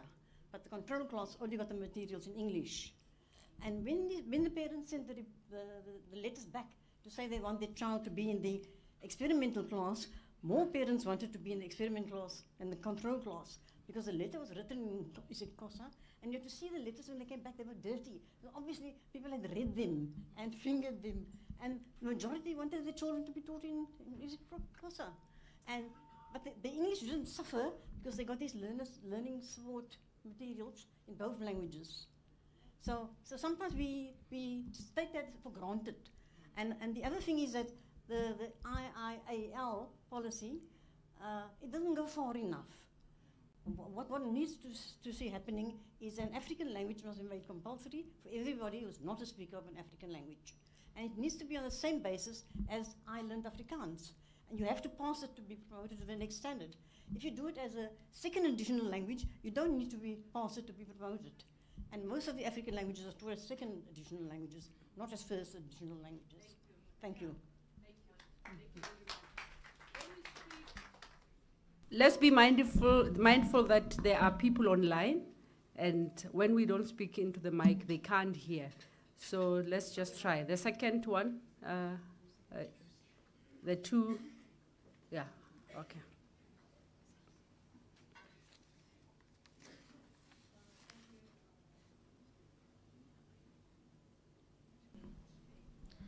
Thank you very much for allowing me this opportunity to raise this question. I've got a question. Multiculturalism in SA is one of the hottest topics. And in Dr. Neville, I quote, he advocated for mother tongue-based bilingual education, close quote. How is the University of South Africa, since we are sitting here, looking to explore multiculturalism in our country and shape UNISA students to always celebrate multiculturalism, especially in the Western Cape? Thank you.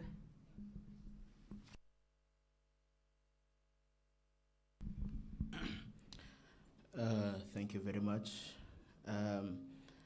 I'll just speak about language, obviously. Languages are very necessary in our communities and our schools. For me personally, you know, I have never been taught in an indigenous language because I'm a child of this generation. I've never been taught in isiXhosa, isiZulu, isiSotho, and all that. My first language in school was English, and my first additional language was Afrikaans. And even now, after 12 years of school, I can't even form a sentence in Afrikaans. It's a problem. So my question is that what transformation must take place for African languages to be taken serious? Because we are aware in our country that even the first speaker said this, that the reason why I have never learned in an indigenous language is because of the resources that are put into African language schools. The reason I learned in Afrikaans is because I was taken to Milnerton High School. And in Milnerton High School, there's no isiXhosa there. If you go down the coast, if you go down all the Model C schools in our country, the multiracial schools in our country, you will find that indigenous languages are not the first choice. The schools that have indigenous languages, you'll find them in the townships. You'll find the schools that have less resources.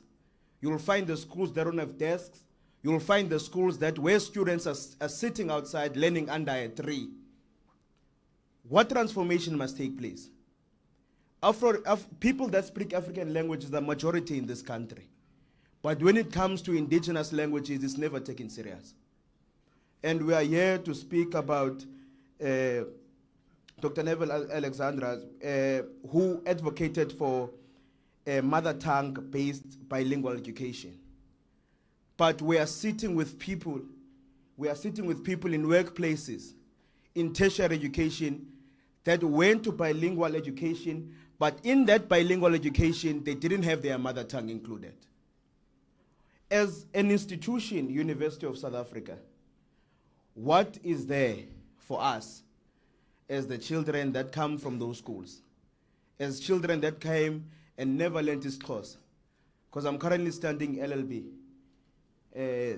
What is there for us? What opportunities are there for us to say, okay, I understand in high school I never learned an African language, but now since I'm in tertiary, what African language can I learn in line with my qualification I'm trying to achieve? Thank you very much. Thank you very much. It's good that you are doing LLB. You are going to meet more problem when you're supposed to be standing for Ugogo when she speaks isiXhosa.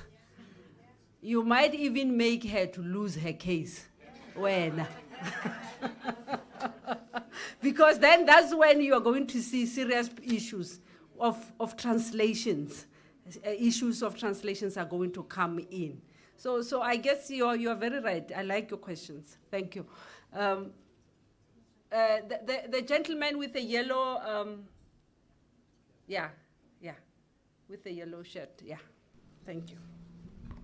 I think that's our last one, and our panelists can just pick from any of the questions that were raised and respond to them.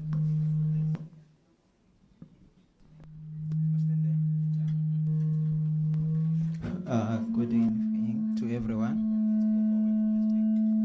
I'm one of the alumni of Western Cape region.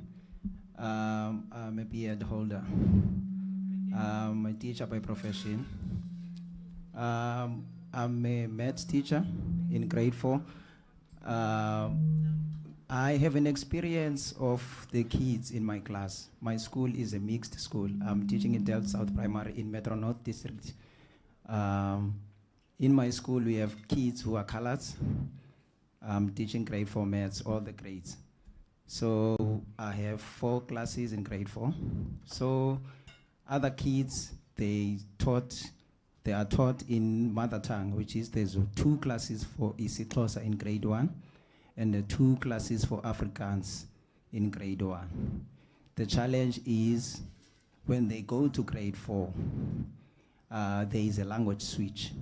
So some, they were taught isiXhosa. So when I teach them, I was experiencing when I was teaching them the time, because this term we were busy with the time before they write exams. So they don't know what is an analog clock, what is the digital clock. I was teaching them the time. So I had to give them a project and say they should go and do whatever they want to do. So I'm trying to say, if you teach them e-cycle, then you have to say, oh, isanga, unqantathu, and you have to translate for those who were taught in Afrikaans, who are in the same class. So that becomes a problem. So as teachers, we are experiencing that problem in grade 4, all the learning areas. So we are still concerned to the basic education, because last week I was attended a workshop at UWC. It was 3 days workshop where we were taught how to break down.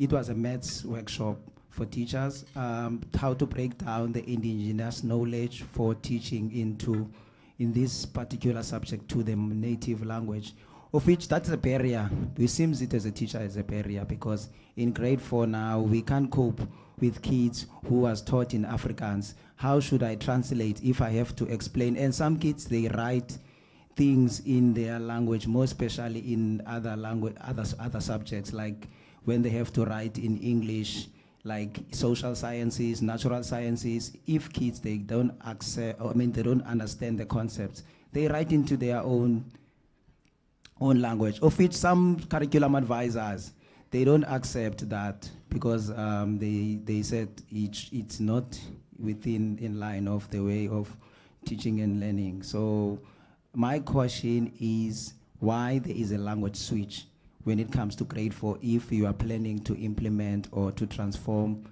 the multilingual as a language of medium for teaching and learning in schools? That's my question. This will also help me, because your question is also raising my traumas. Because I'm one of those who did one from sub 8 to standard 2 in the local language. And I think, my own assumption is that, because we were supposed to finish at standard 2, maybe that's why Verwoerd wanted us up to that level. But why is it happening now again, that there's switch and switch? Why are we not progressing? Why are we where we are supposed to be drawers of waters? And, because maybe under apartheid, there was a reason why you can only be educated up to standard 2 in your language, because then you have you will be able to follow instructions. But now, why is it happening? I think these are the questions that we might need to unpack And also the question of resources are the main issues why people send children to different schools, and the question of what is transformation when things are like this, and what is UNISA doing. These are the 4 questions. Just pick anyone. We'll start with you, Prof, this time around. Thank you. Sorry, ma'am, just housekeeping. Someone with this registration is blocking the call. Thank you. Okay, sorry, before, there is a car, CF124467. I think you are blocking the road. So please, let's just, I'm hoping it's not me, because the car I am with, I don't know its number plate. It's a hired car. So I'm just hoping it's not me. Okay, thank you. There's someone who's going out. Thank you very much.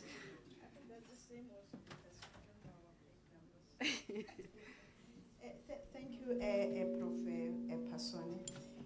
I'm going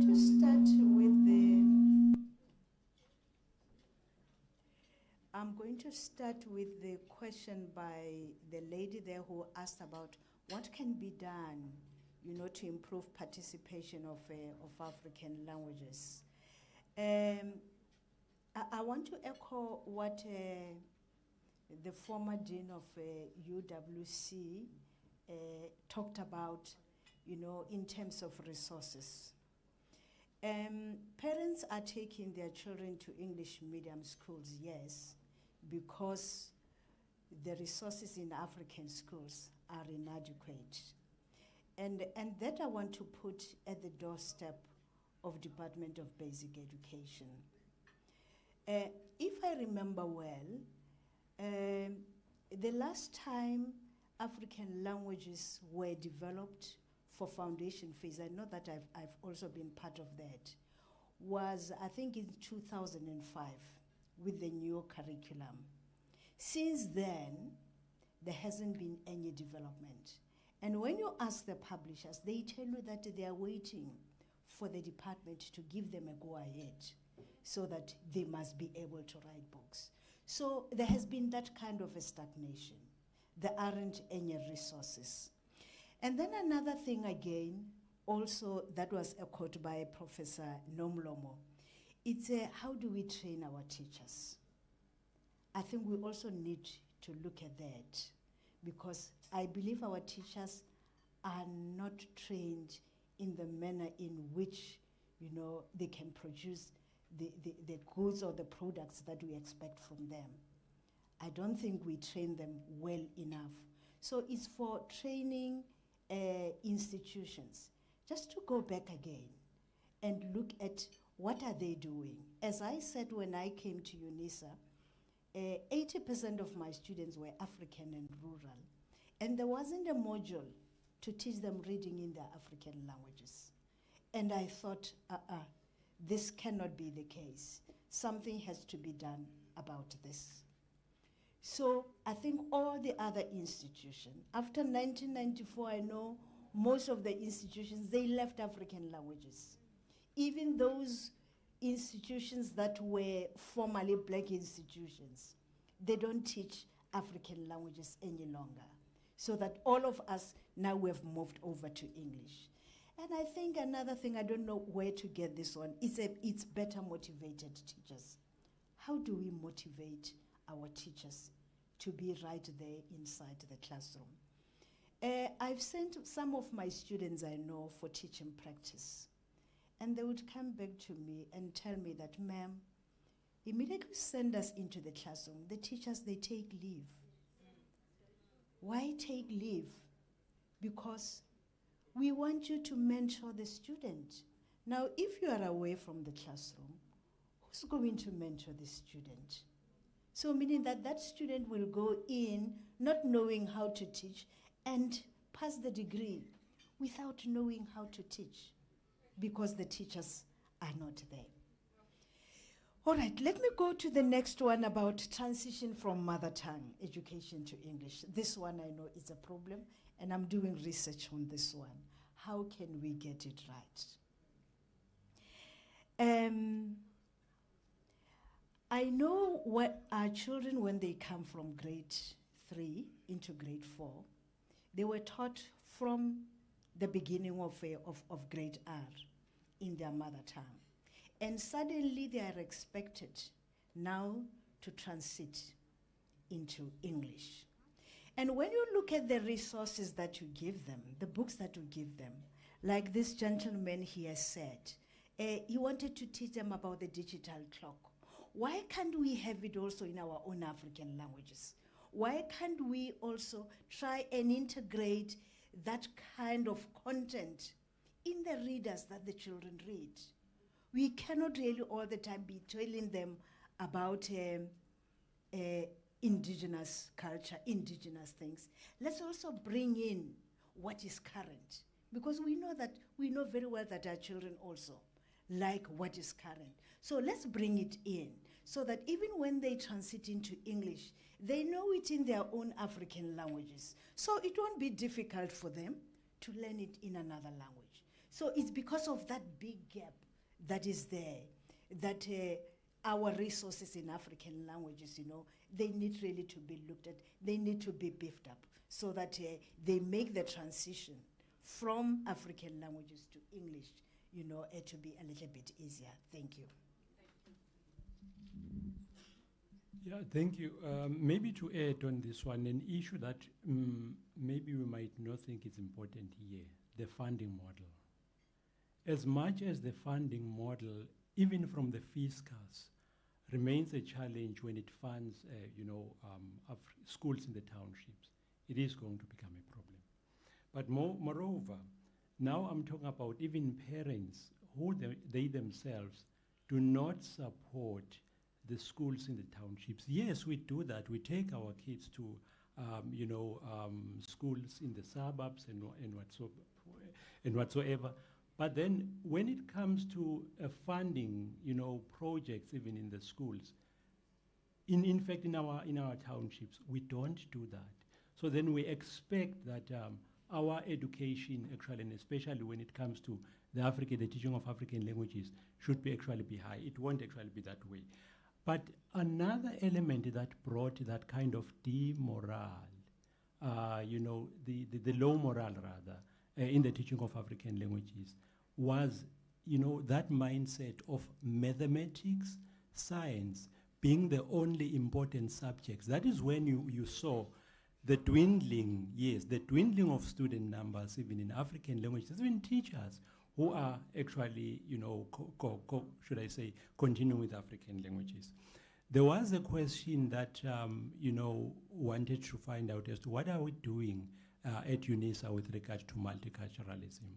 I said it earlier, you address these issues through policies. In our case, we have actually just approved a language policy at UNISA now in 2023, which actually advances the African languages so that they become languages of teaching and learning, languages of research, and so on. But over and above that, we do have a unit which is called Language Unit that looks at the implementation or the monitoring of the implementation of the very same policy that we have. Through academic departments, I would even mention the Department of African Languages, which I'm coming from, the Department of Language Education. So those also departments are actually looking at transforming their own curriculum that would reflect even the cultural aspects and the cultural dynamics of the student population that we have at UNISA. Thank you. Okay. Thank you very much. I will answer the question on how do we deal with the transition in grade 4.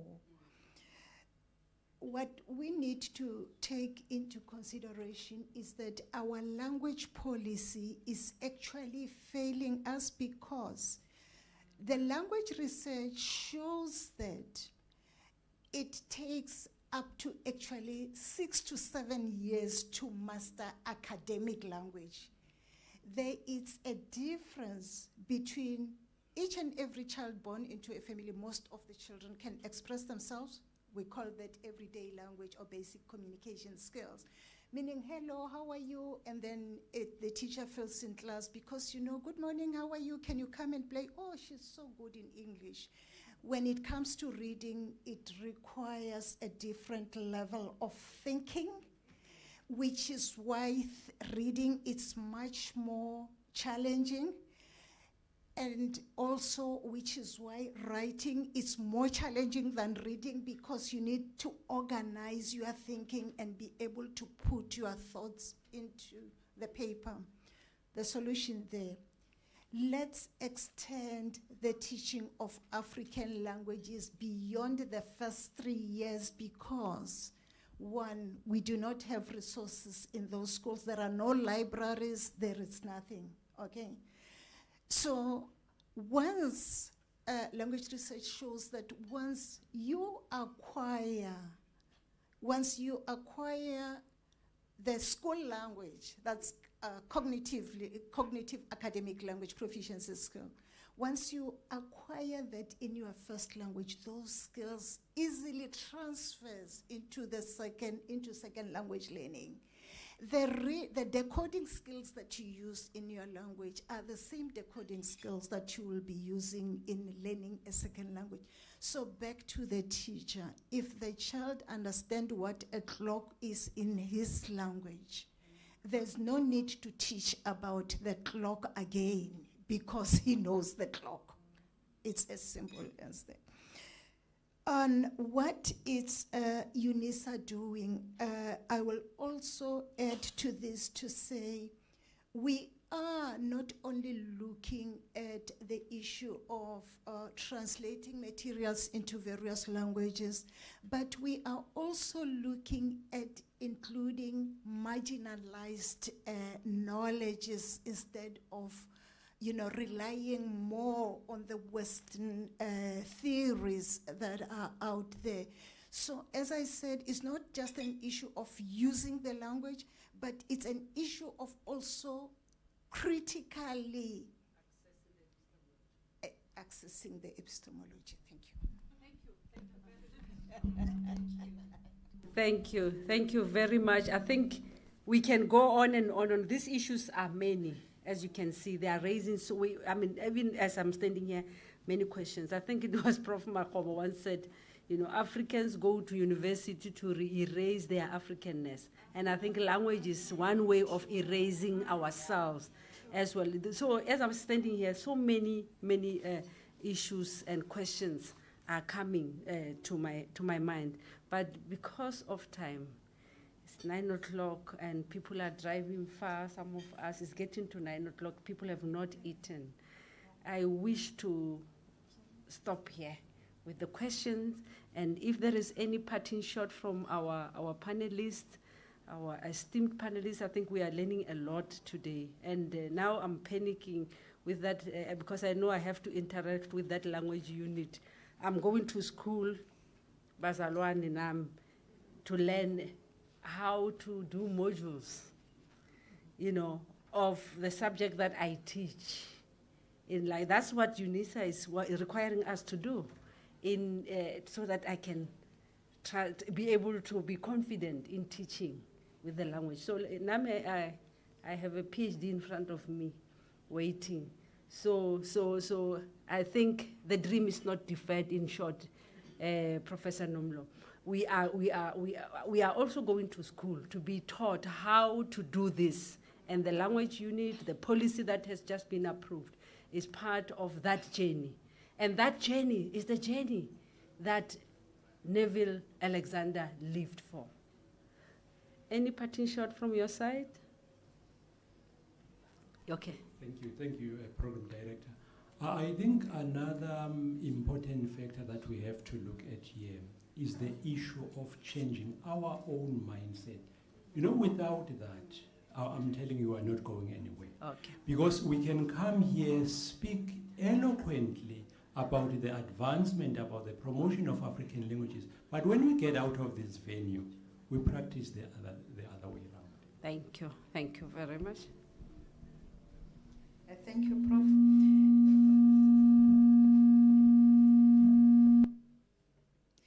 Yeah, my part in short is I just want to urge universities. I know that they preach about transformation, but they do not practice it. So I really want to urge them. They do have policies. UNISA has got also a policy to say that you can teach also in African languages, but no one ever takes it up. So I urge universities that it's upon them that we start, and I believe the rest is definitely going to follow. Thank you. Very much. A warm round of applause for you may go to your seat. Thank you for our panelists as they go to their seats.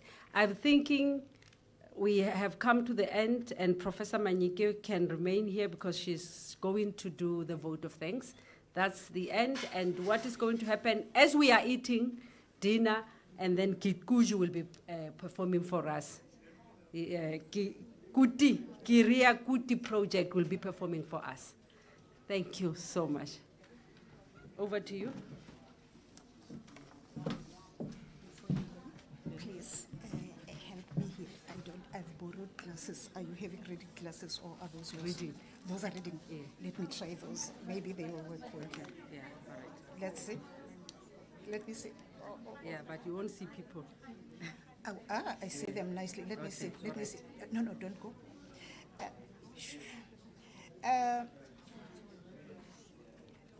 Look for the email from Lungisi so that I'm able to thank people. Okay. From Lungisi, from yesterday. Okay. Or do you have a list? You know them? I have a list of important people. So, good.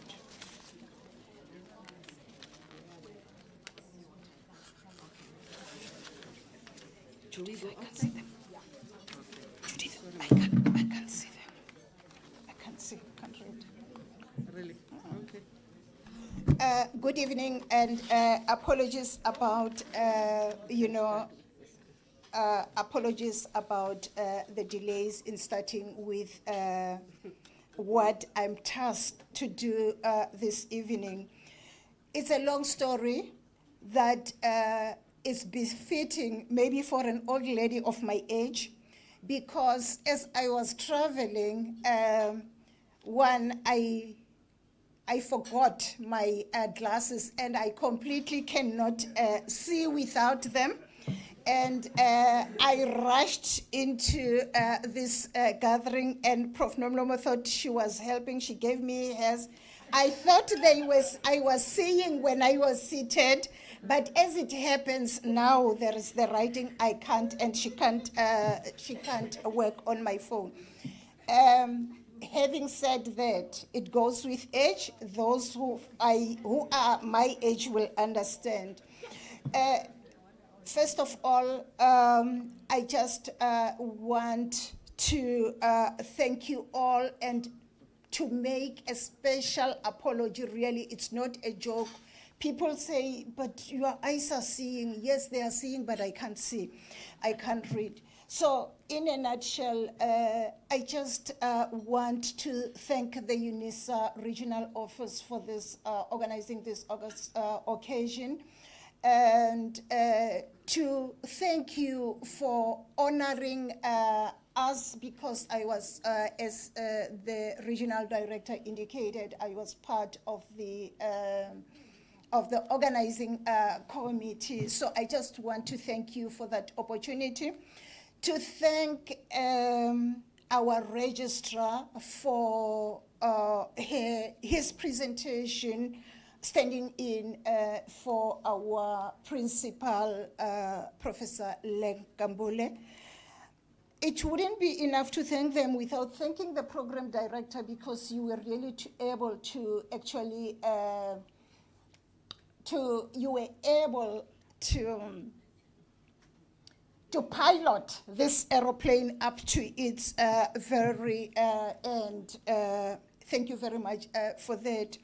Allow me to also thank our guest speaker for tonight, who was able to tell us more about Neville Alexander, who was able to highlight his pioneering work that still is helping us as language researchers to see where we are, to see where we are going.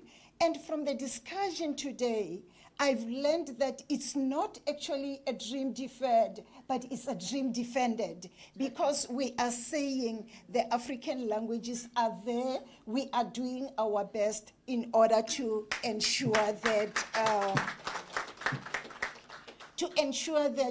they enjoy the same space as English as well as Afrikaans. We still have a long way to go. We need to accept that. You know, there is beauty in being real. We have just played with it. We haven't sat down and say, Prof. Nomlomo, which methodologies are we using to teach those African languages? I think, if I'm not mistaken, we're still using the second language teaching methods to teach our own first languages in the country. So we still have a long way to go. May you please allow me to thank, I will not be able to thank everybody as they stand, but I know there are sponsors because I read the names of sponsors while I had my glasses on as I was coming. But I want to thank you, all our sponsors. I want to thank also our ladies there. You sang beautifully. We really appreciate you. We really, really appreciate you. It couldn't have been, this occasion will never have been a success without you. So I think you deserve a big round of applause once more. Colleagues, I want to thank all the stakeholders who are in attendance today. I really want to thank you for coming in. I really want to thank you for your presence, because this occasion will never have been a success without you. So thank you very much for being here. I want to thank also our support staff who are giving us the food on the table, to thank our support staff who are ensuring that, you know, the cameras are running, who are ensuring that the audio and everything is going according to plan. I thank you all, and I'm wishing that next year, this time, we will be gathering again, and we will not only be gathering, but being in a position to show the progress that we have made after the motivation that we received today. Thank you very much, and may you all have a blessed day. Thank you. Thank you very much, Prof. And let me also thank you. Now you want to make me blind. Thanks. Let me thank you as well for this vote of thanks. And from my side, this is the end. If there is anything that I have said and which maybe in many ways I stepped your toe, it was not intentional. I was in the spirit of this event. So it was not intentional. There was no malice intended. So we are going to eat in this manner. I was instructed that the main table where the guest speaker is sitting be the first one to go out while we listen to the music, and then I think they will come and take other tables. Thank you. Okay. I think we can now listen to Gitu Project. Can they come in, Mlungisi? Gitu Project, yeah.